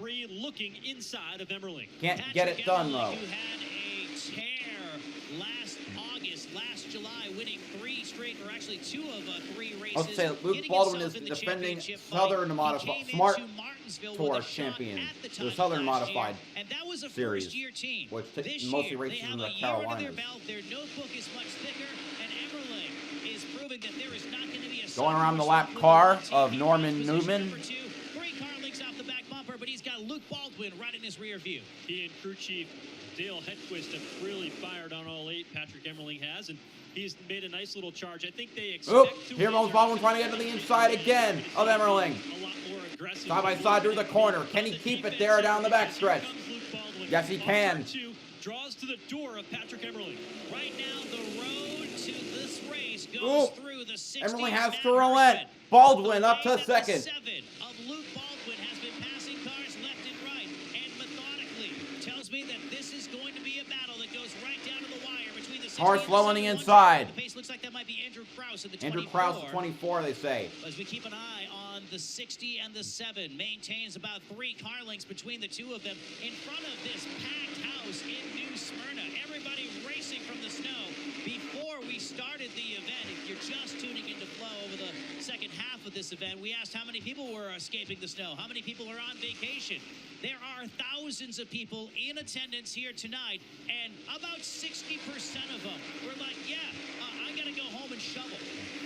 The rest of them were local, so a nice mix of drivers who are fans who are basically at a race that is very much a destination race for modified fans every Ron year. Silk getting around Patrick Emerling for 3rd. Craig Lutz was not able to get around Silk was able to get by him. Emerling now back to 4th. Around Emerling. Of Craig Lutz in that 46 team up front though. Good run there for Luke Baldwin, the 7 New York, trying to take a peek inside. Can't get there. Wants to get back out in front where he started from the pole position, but I was curious to see what Baldwin would have for speed in his race car. He had to work his way from the back of the pack under that last caution. Hirschman on older tires has been able to hold him off. We're getting down to the final 88 laps of this one, and Baldwin is on the attack. We got the young 18-year-old hotshot in Luke Baldwin, who is very aggressive from second place. Compare that to Matt Hirschman, who's 42. He's got to run now. Sending it right into turn 3. Can he clear? Yes, he will. New leader, Luke Baldwin. We're going to find out over the final 86 laps of this race. 87 laps. 86 now. 114 arc done. It's Luke Baldwin off a 2. Is it too early for Luke Baldwin? Did he make that move a bit too soon? No one around Will Matt Hirschman have an opportunity 09, to get I think. back in this, or will it be the driver in 3rd? Ronnie Silk has gotten the speed back in that 16 car. Silk looking for his 3rd straight win here. He's closing into the back bumper of Matt Hirschman. Ronnie Silk in car 16. They looked about as beaten as I've seen them in about 2 years. Now, this is a driver who won the championship in 2023. Led the championship. He was nearly unbeatable for a stretch of the season last year. They fell off a little bit. And in the 105 days between Martinsville and New Smyrna, you would think that, well, they're going to double down. They're going to come Silk, by the way, has 26 modified tour wins. They seemed like they were off in practice. They were off in qualifying. You're going to look at Newman, who's now in the top 10. The uptick in the first half of this race, but don't call it Ron Silk. It's Ron Silk, and he's smooth, closing in on the back bumper of car number 60 off of 4. He wants second place. Hirschman has 9 wins, although he mostly competes part-time, so doesn't mean he's entry, trying to lesser driver. Hirschman is probably as good as Silk and Bonsignor. Or at least as good as on Silk. He just doesn't, he only races what he wants to race. Now sees daylight off of turn number 4. They're trailing 18-year-old Luke Baldwin in the 7 New York, and what it would mean for modified fans to see that black number 7 in victory lane tonight. Hell, if you're a student of not modified seeing history, the 7, it would see a Baldwin in victory lane. Silk getting to the inside. They're going to be side by side off the turn. Side by side with the driver who's won the last 2 events, and people forget that. Ronnie Silk 80 laps to go. 120 complete, 60% through.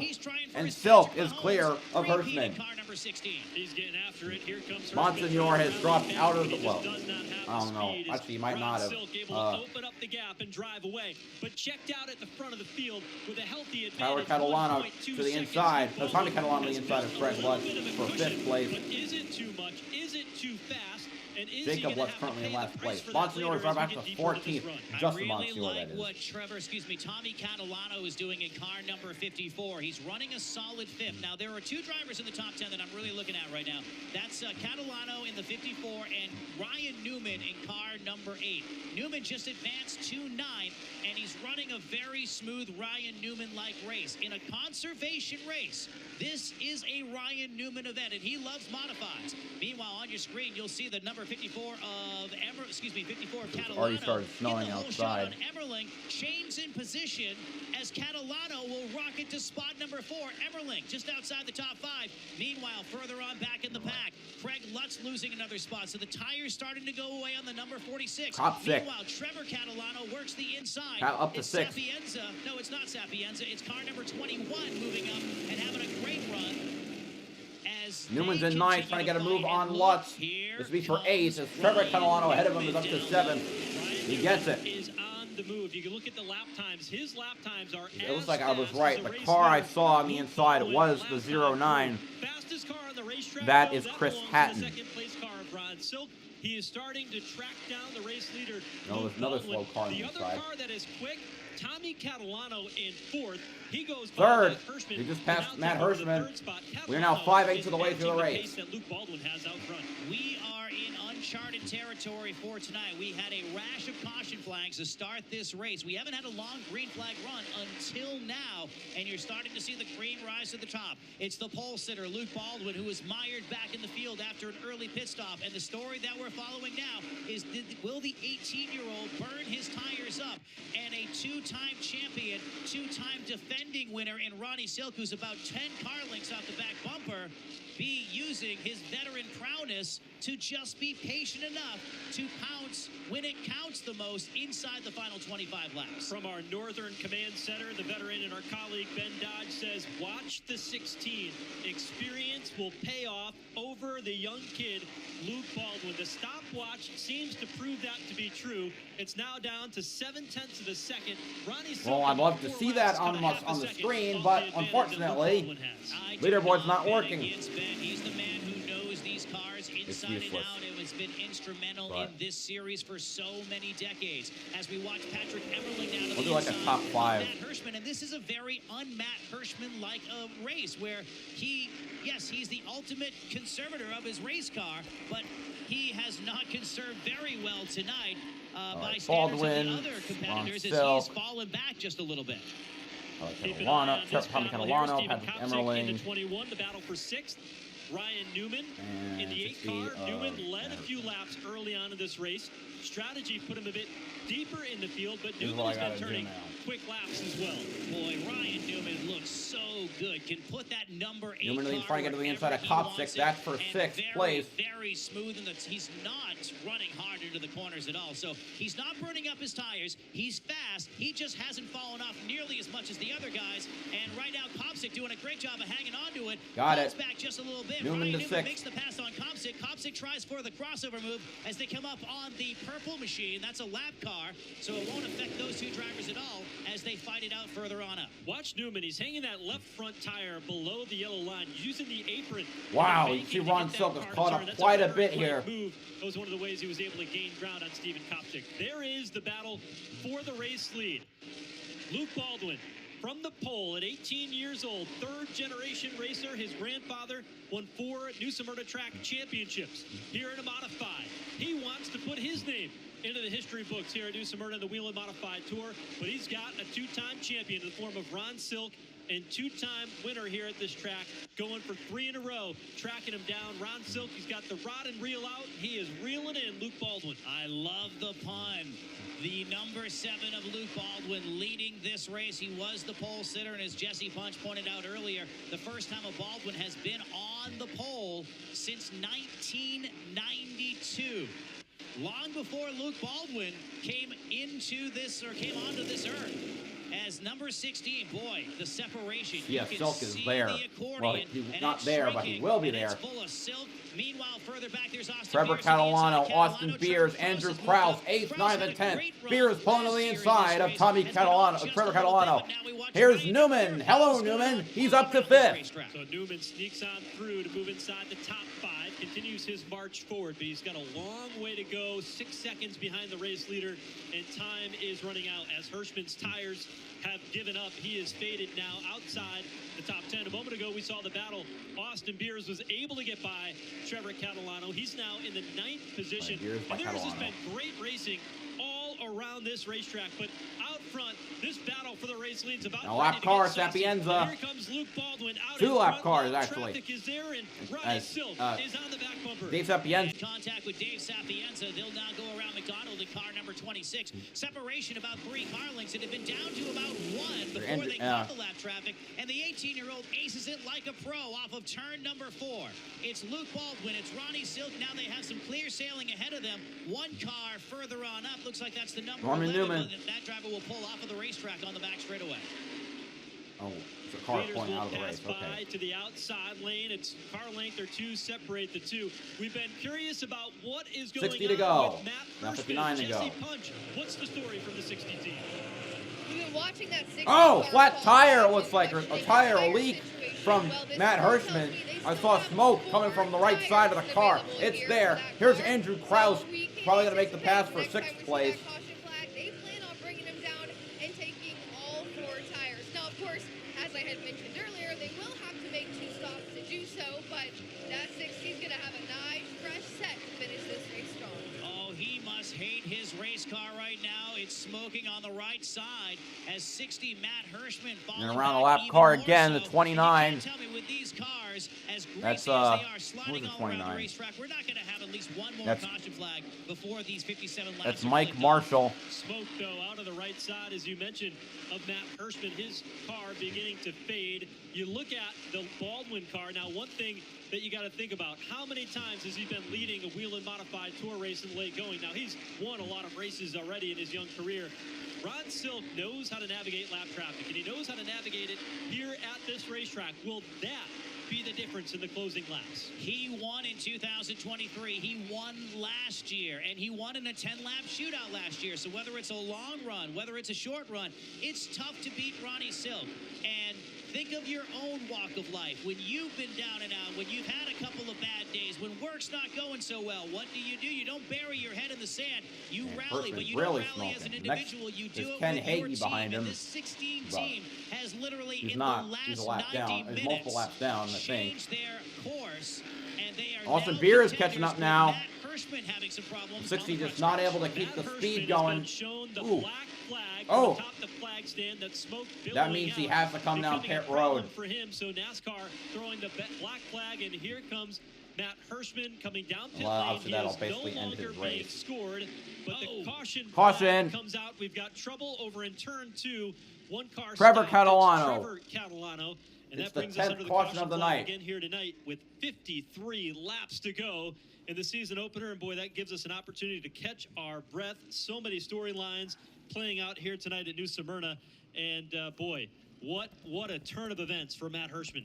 Boy, Hirschman 1 lap short of, we'll have to see how race control works, the team number 60, but he was black flagged multiple times. He was not being scored anymore. They are pulling him on pit road now in car number 60, the PD Motorsports team, the 2022 winner of this race. You know, looking at the top 10, couple of great stories where you have Newman now breaking in the top 5 as we go to Jesse Punch on pit road with the number 60.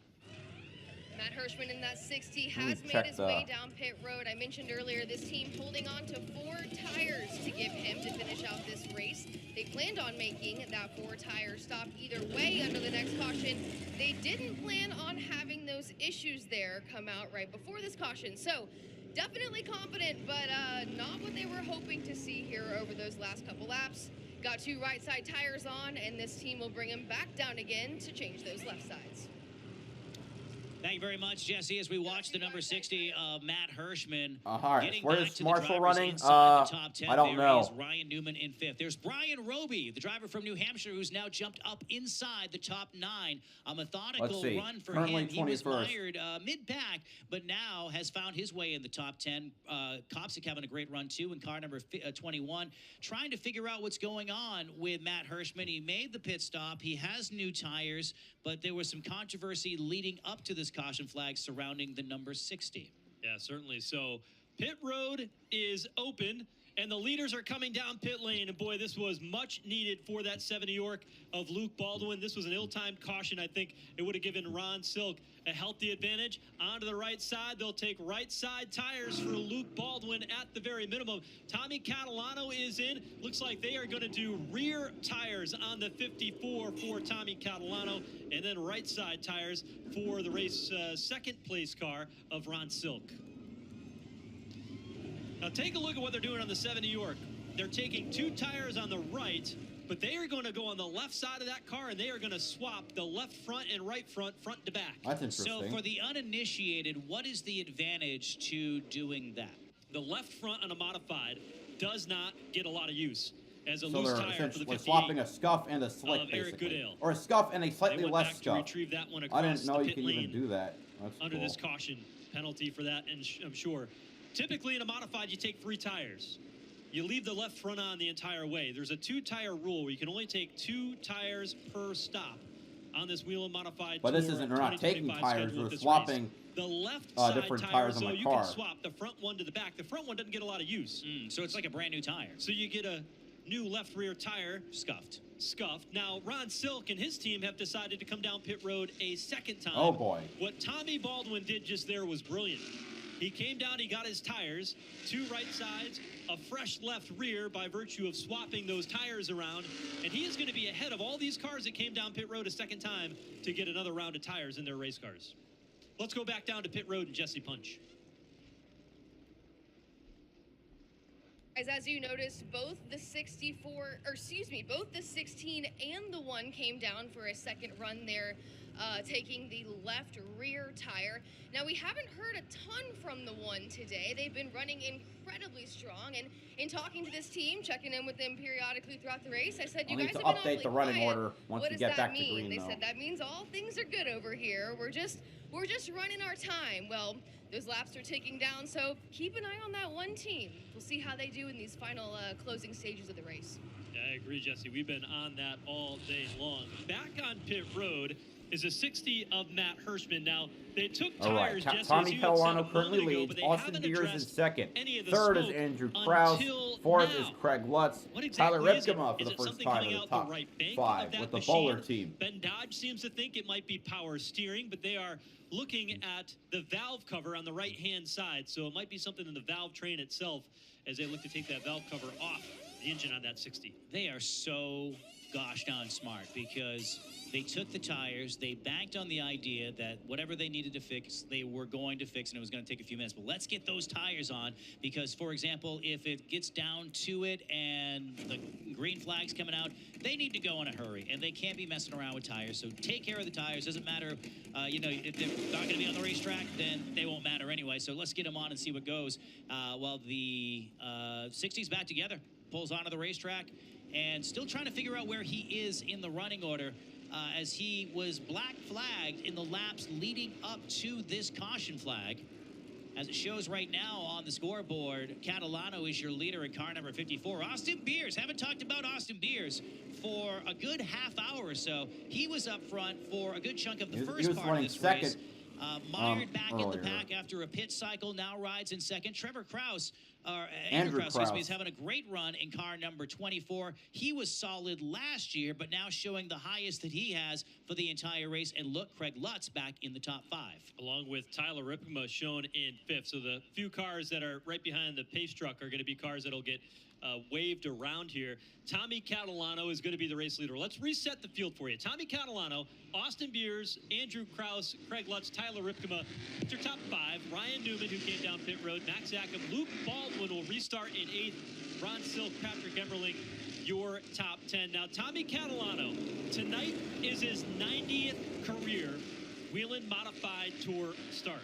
He's finished and he's never won a race. Inside the top 10 a handful of times, including a strong run at Richmond a few years ago where he finished 2nd. He always likes the big tracks.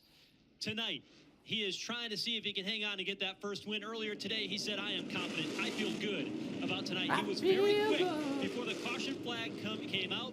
Can Tommy Catalano hold on? Gonna to the restart final with 45 to go. For his first win tonight here at New Smyrna. Only time will tell. They're doubled up. Here we go again. We're green at New Smyrna, which actually is, I think I said it was a half mile. Yeah, it's half mile. Beers shifts up the racetrack just a little bit. Now Andrew Krause. Beers trying to get to the inside. Can he get there? They go in at turn 3. Turn number 3.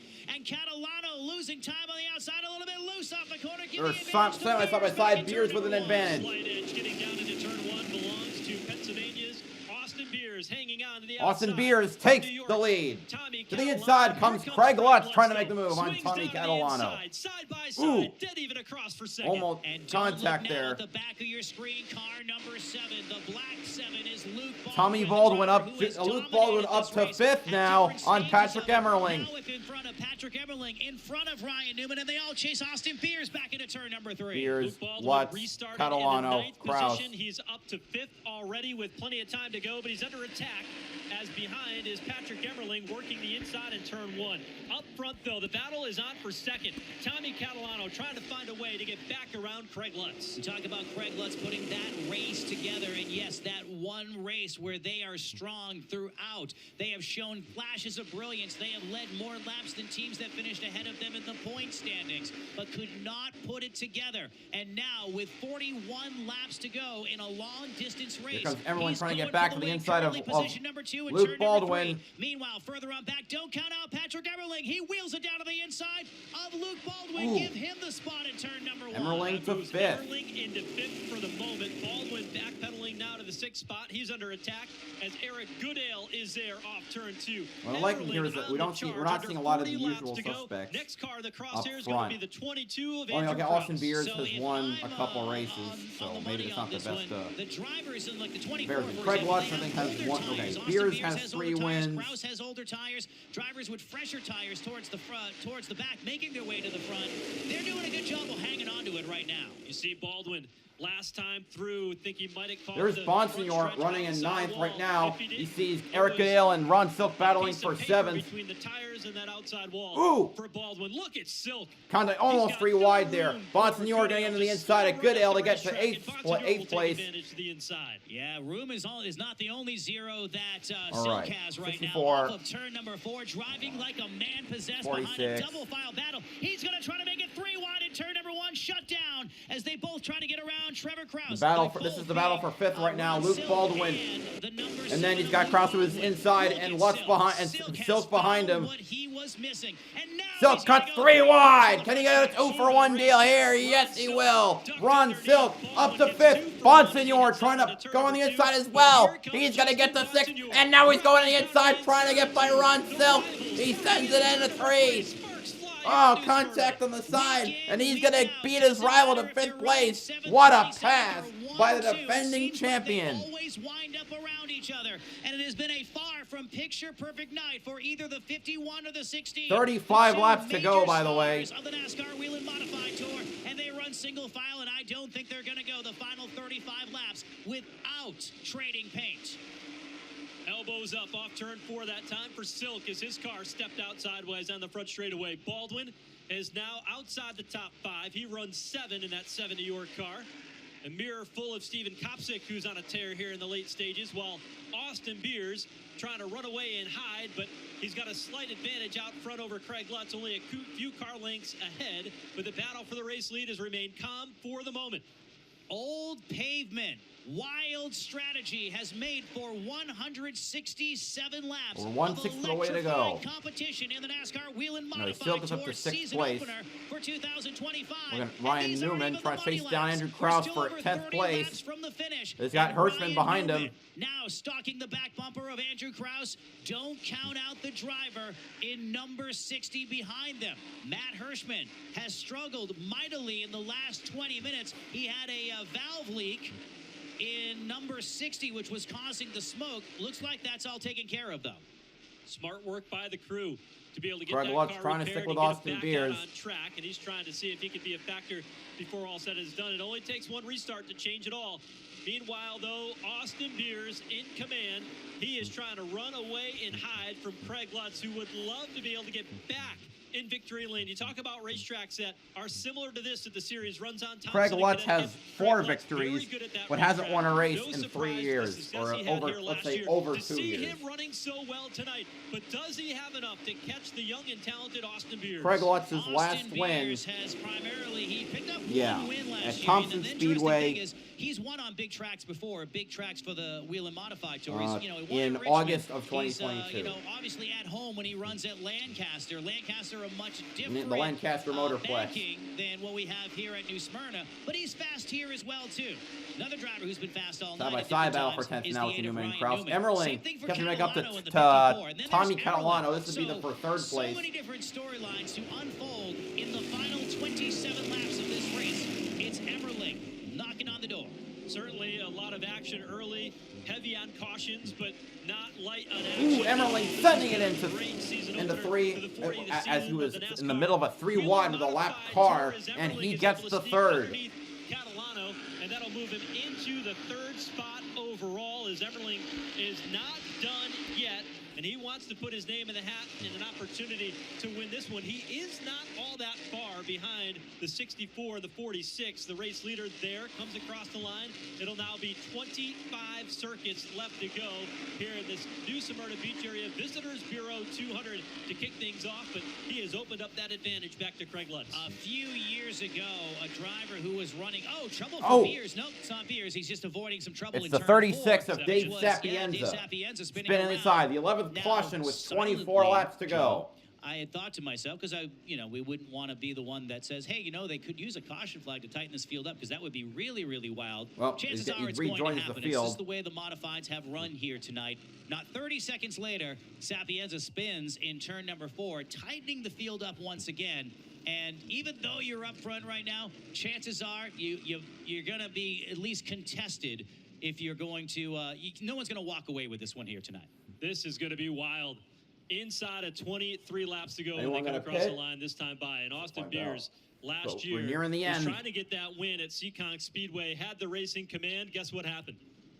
Late race caution, and it changed everything for him. So Austin Beers has been there before in this situation, and Craig Lutz and that team, they are hungry. Jeez, yeah, I don't know if there's anybody hungrier inside the top 5 than Lutz, and we've told the story a number of times here tonight on how that team has, and I'll talk to different members of the team, and it's always the same story. It's like, we know we're fast, we know we have a great driver, but for whatever reason, and sometimes it's just the $2 part that keeps them from putting a race together. Sometimes it's a bad set of tires. Craig Lutz is going to be a contender here tonight as we wind down the final laps of racing here at New Smyrna Speedway. Fasten your seatbelt. The finish right around the corner. It's going to be a wild one.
like the interim music series that they've been using.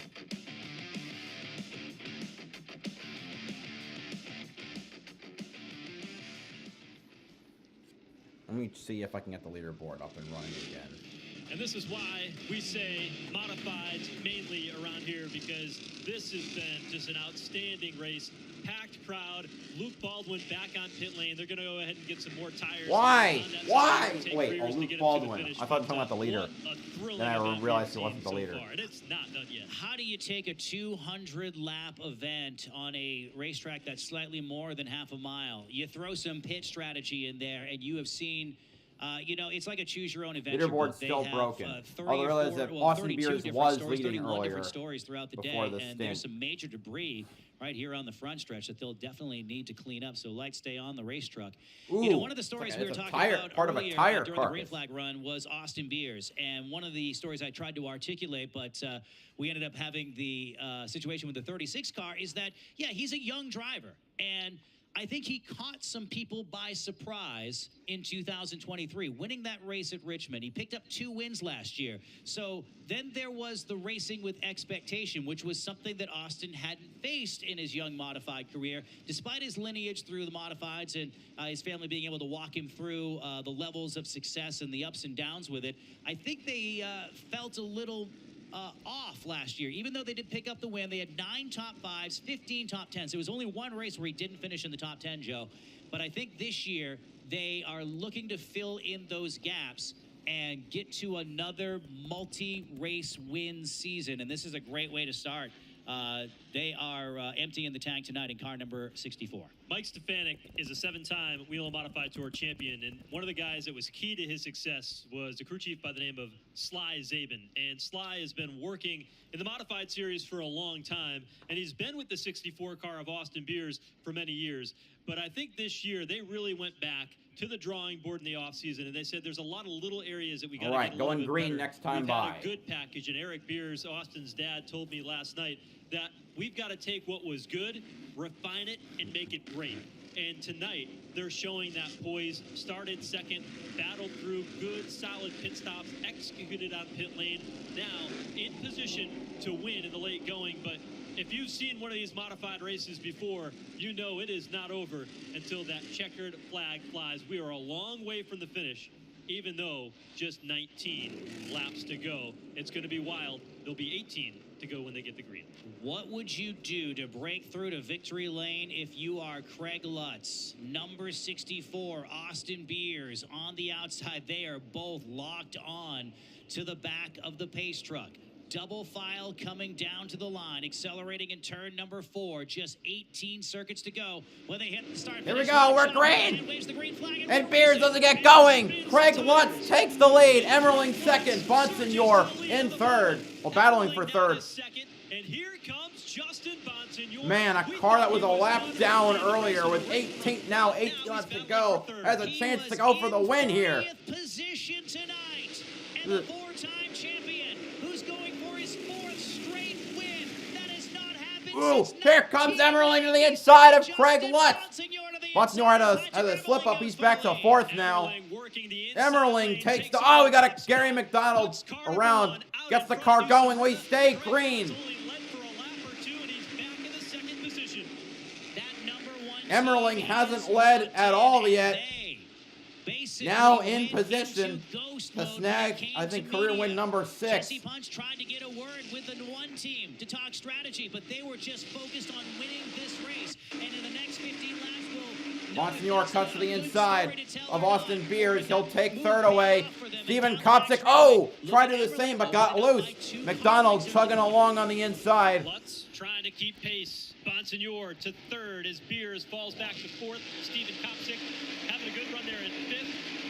And Ron Silk riding in 6th. But Patrick Emmerling out in front. 1 car length, 2 car lengths. Good ale, almost looking for a move on Ron Silk. Back to the 2nd place machine of Craig Lutz. Lutz having a great run, and I love to see what the 46 team has done tonight. If they fall one position short, it is definitely 4 steps forward for car number 46, even if it is one position short, because they put together Baldwin trying to go to the inside of Goodale. They still could Can't win get this one. there. And That'd now be for Justin 7th. Bonsignor shoots to the inside, nearly some contact in turn number 4. 51 on the tire tracks back into 1. They go on the attack back into Bonsignor on the hunt, even as Emmerling has built up a lead here. Long ago, he was into the outside wall. Off turn number 2 was Bonsignor. He has got a quick race car. Can he get by Craig Lutz? Does he have Almost a anything to bump track there. down Patrick Emmerling? He brought out his own caution earlier. What's in this the barely day. holding He on paid here? Dearly. He had to sit down 1 lap in arrears as a result of the penalty. He was back as far as 30th. Then he got to Coming 9th. next time by, it'll be Pit 10 to strategy go. back to 22nd. Now it's Sparks shooting out of the back of the 51. Justin Bonsignor is riding in position number 3. But 10 laps to go. 5 miles. This one, while Patrick Emmerling checks out. So much going on here, and we're just inside the top 5. Great battles all the way around this racetrack. The best one might be the battle. Okay, for if second. Emmerling You're a wins, it'll little be his bit further back in 8th the win. pack. Matt He's won Hirschman 7 races trying to move prior. forward as 3 well. in, Ryan once in Rooney is 2017, there. 3 in Tommy 2021, who's had a and good 3 last run year. Today. His car in the late going starting to fade right now as he is just outside the top 10, running 12th. On a racetrack much like this one back on the 14th of August, Patrick Emmerling broke through to victory lane for the very first time with this one team. Then, at Oswego, a few weeks later, ended up in victory lane. Then, on a racetrack that was high bank but much shorter, Monadnock Speedway in Winchester, New Hampshire. Third time. That's kind of in stretching 4 there to races, describe Patrick everywhere he's Emmerling won, everywhere he vaulted won himself last year. into the championship battle. He fell a little short last year. 7 to but go. definitely showed that the first-year team was going to be a contender. A little if loose they there chose for to the come 51. this year. Oh, almost They lost it off a They 2. are checking Was out, going to trying go back pick to up the victory here 4th as there's a good position, battle with but Austin that's Beers better and than a Justin DNF. Bonsignor, who washed up right in front of the 64 last time by. Beers trying to pick up a 6 few to more go. spots before it's all said and done. Gathers it back into the 3rd position. He'll see if he can get one more before the checkered flag flies, because right now, coming up on the next time by for the race leader, Patrick Emmerling, it is going to be just 5 circuits to go here at New Smyrna, and he is checked out in his own zip 5 code to go. right now as he leads the field down into Probably turn less 1, than 2 and minutes. not a lot of lap traffic to deal with here in the closing laps for Patrick Emmerling. In the short history of the Whelen Modified Tour racing on speed weeks, in this particular event, there have only been 2 winners, and that was... Ooh, we got a wreck! Big trouble, turn number 3. It's Chris Hatton. There was Chris Hatton in the 09. I think he also, he spun. I think he hit Ron Silk.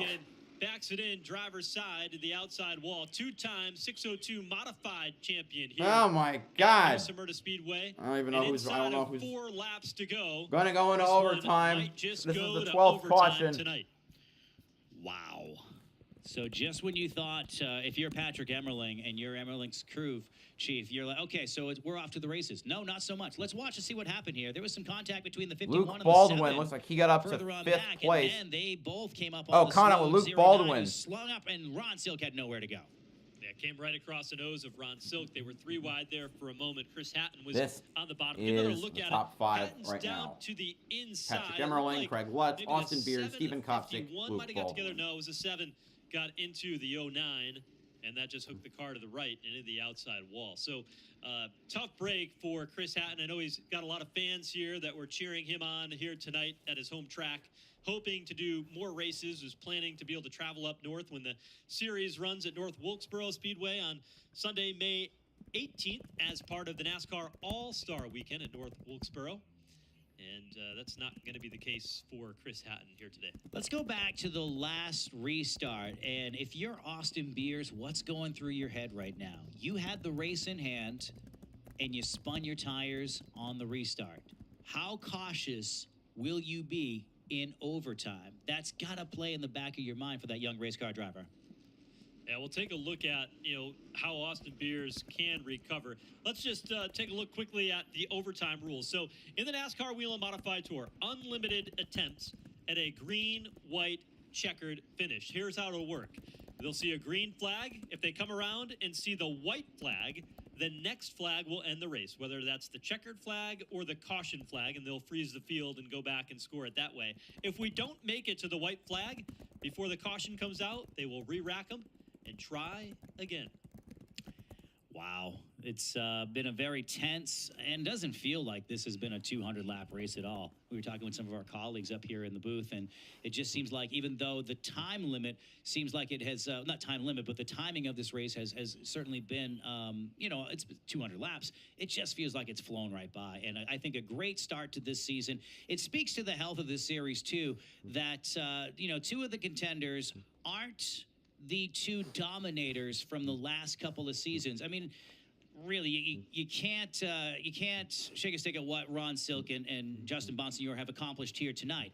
But the story up front has been a revolving cast of characters. Whether it's Patrick Emmerling, whether it's Craig Lutz, whether it's Austin Beers, we've seen other drivers take a turn at the top. If this race is the measuring stick for the health of the Whelen Modified Series, I cannot wait for the rest of the year and the different tracks that we go throughout the season. Let's go back down to pit road and Jesse Punch. We have seen overtime in the Whelen Modifieds before. We know how chaotic and intense it can be. That one of Patrick Emmerling will be leading this field to green here. But over the radio, he says, guys, we got this. Not showing an ounce of stress from behind that wheel. This driver had 3 wins last year, and as you said, this team choosing to come back for a second year and could start that second year with a win, potentially in overtime in New Smyrna, could be exciting. But again, cool, calm, and collected, Patrick Emmerling. Jesse, I like hearing that. Patrick Emmerling has done a nice job over the past couple of years running in the NASCAR Xfinity Series. I think that has certainly helped his driving in the Modified Series. And he used to be somebody who was quiet. You really couldn't get too many words out of him. Today, I spoke down there with him for about 15 minutes, and he was going on and on about every aspect of this race program. He's dialed in, and he's awful confident behind the wheel of that one car, as he should be.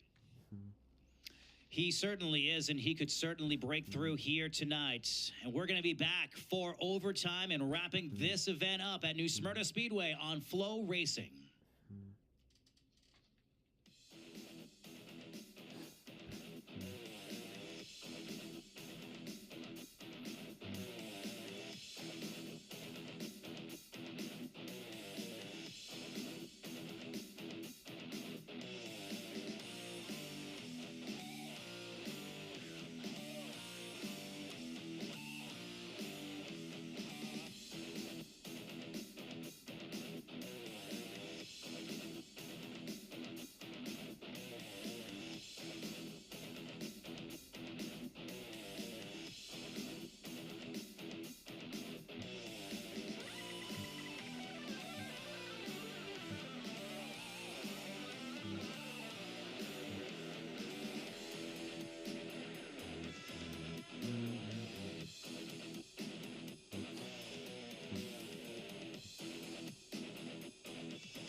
Ready to go back? Or no, it's okay.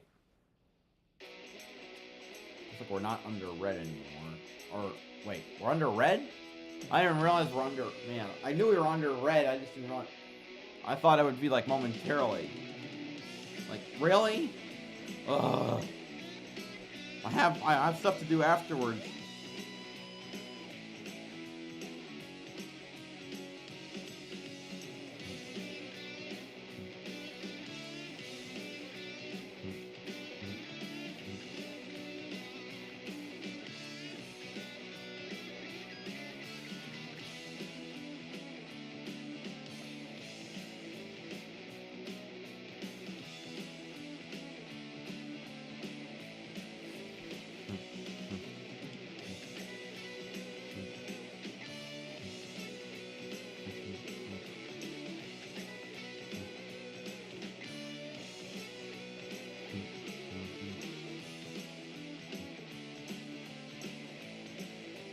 Okay, I'm just gonna need this.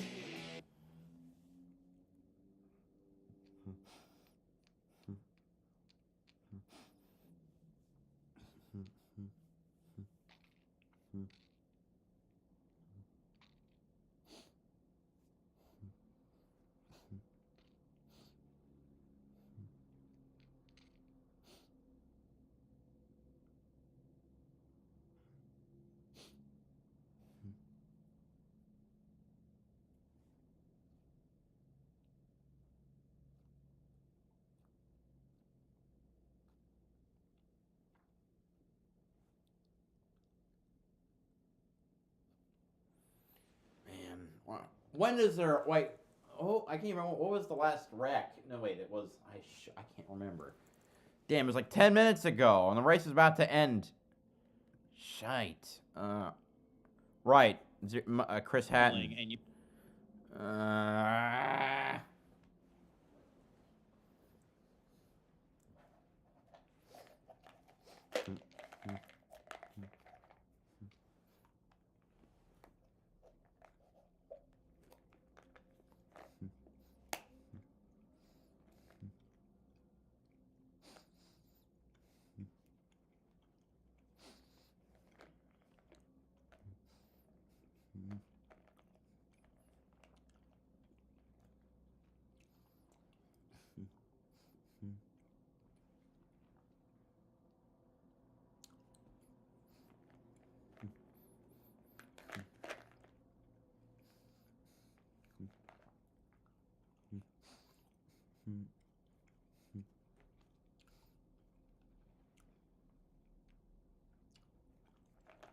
Oh, we're under a caution again. Yay.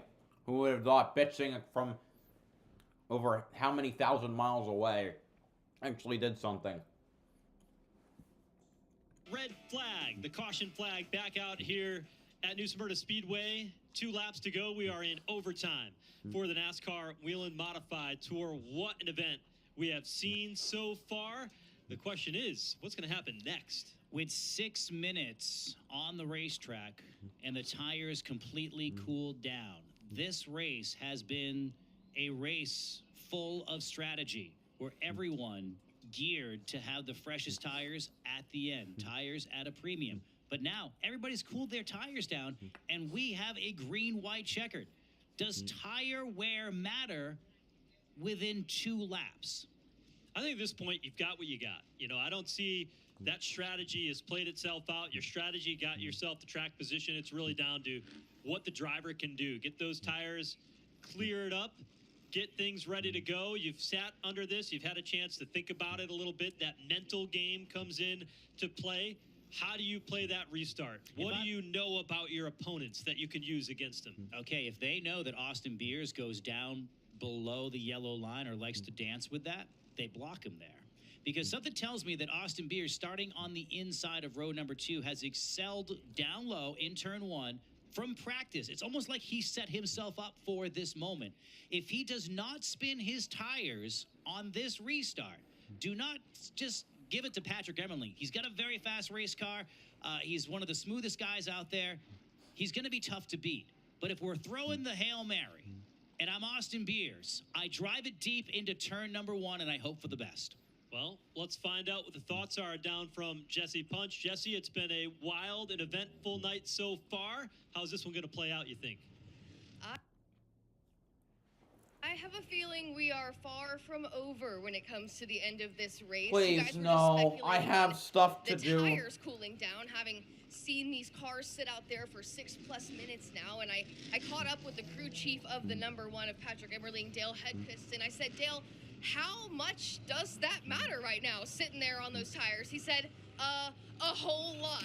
The only thing that's helping us, though, is that we are on significantly newer tires than the rest of the guys up front. So even though everyone has sat and cooled down, they are holding on to hope that their newer tires will help them. But he also said, we're just going to have to see what happens on the restart.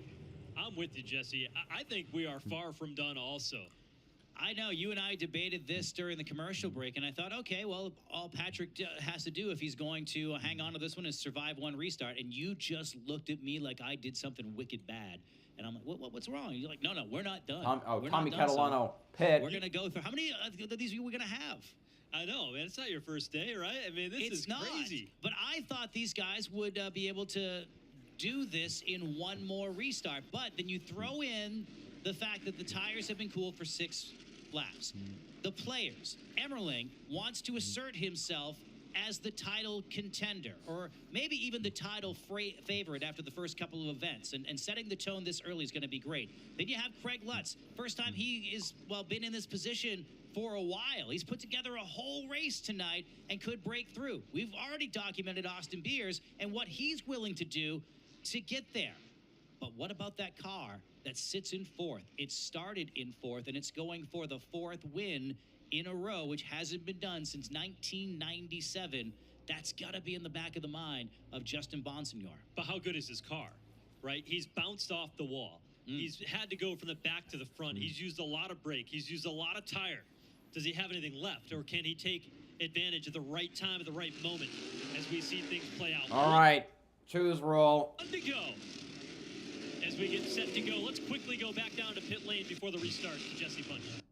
Just adding to your conversation about the 51 of Bonsignor, yes, looking for a huge win for him. However, very frustrated behind the wheel of that car. That team has been battling bad luck all day long, and they tell me, look, if we can just bring home a race car in one piece, we'll be happy at this point. He can sniff the lead, though. That may change if he gets a great restart. Remember, Austin Beers, fast race car, spun his tires last time. All right, here we go. Overtime here at New Smyrna. Over the final green-white checker to break through for the first time in 2025. The victory for Craig Lutz on the bottom is tantalizingly close. Can he get the win? Here we go. We're green at New Smyrna. Emerling gets away. Bonsignor on the outside lane. Now to in 3rd. Ooh, cut off by Lutz. Tries to get a run on Craig Lutz, who slams the door. They both go after Patrick Emerling in turn number 3. Here comes Lutz trying to be on the defense. It's a battle for 3rd. Oh, that's close. Oh, a car at the wall. White flag is out. Last lap at New Smyrna. Lutz holding on to 2nd place. Lutz up 2nd. Bonsignor 3rd. Beers 4th. Now through turns 3 and 4. Gonna start the season with a win. The 8th of his career. Patrick Emerling wins at New Smyrna. Oh, we got a car on the wall right at the end. Mark Stewart. That was a violent hit. It went head first into the head-on the wall right after turn 4. Damn. There's the traditional fireworks in turn number 1, and then there is Stewart, who piled it in turn number 4. Damn. Well, that ends today's festivities. What a race. Messy at the start, a couple long runs, and an overtime. A race that had everything, although I really wish it didn't have that last overtime. I could have been done about 15 minutes ago. Well, thank you so much for watching. My next stream will not be for 2 weeks because I will be in Daytona live. So, for watching the races live.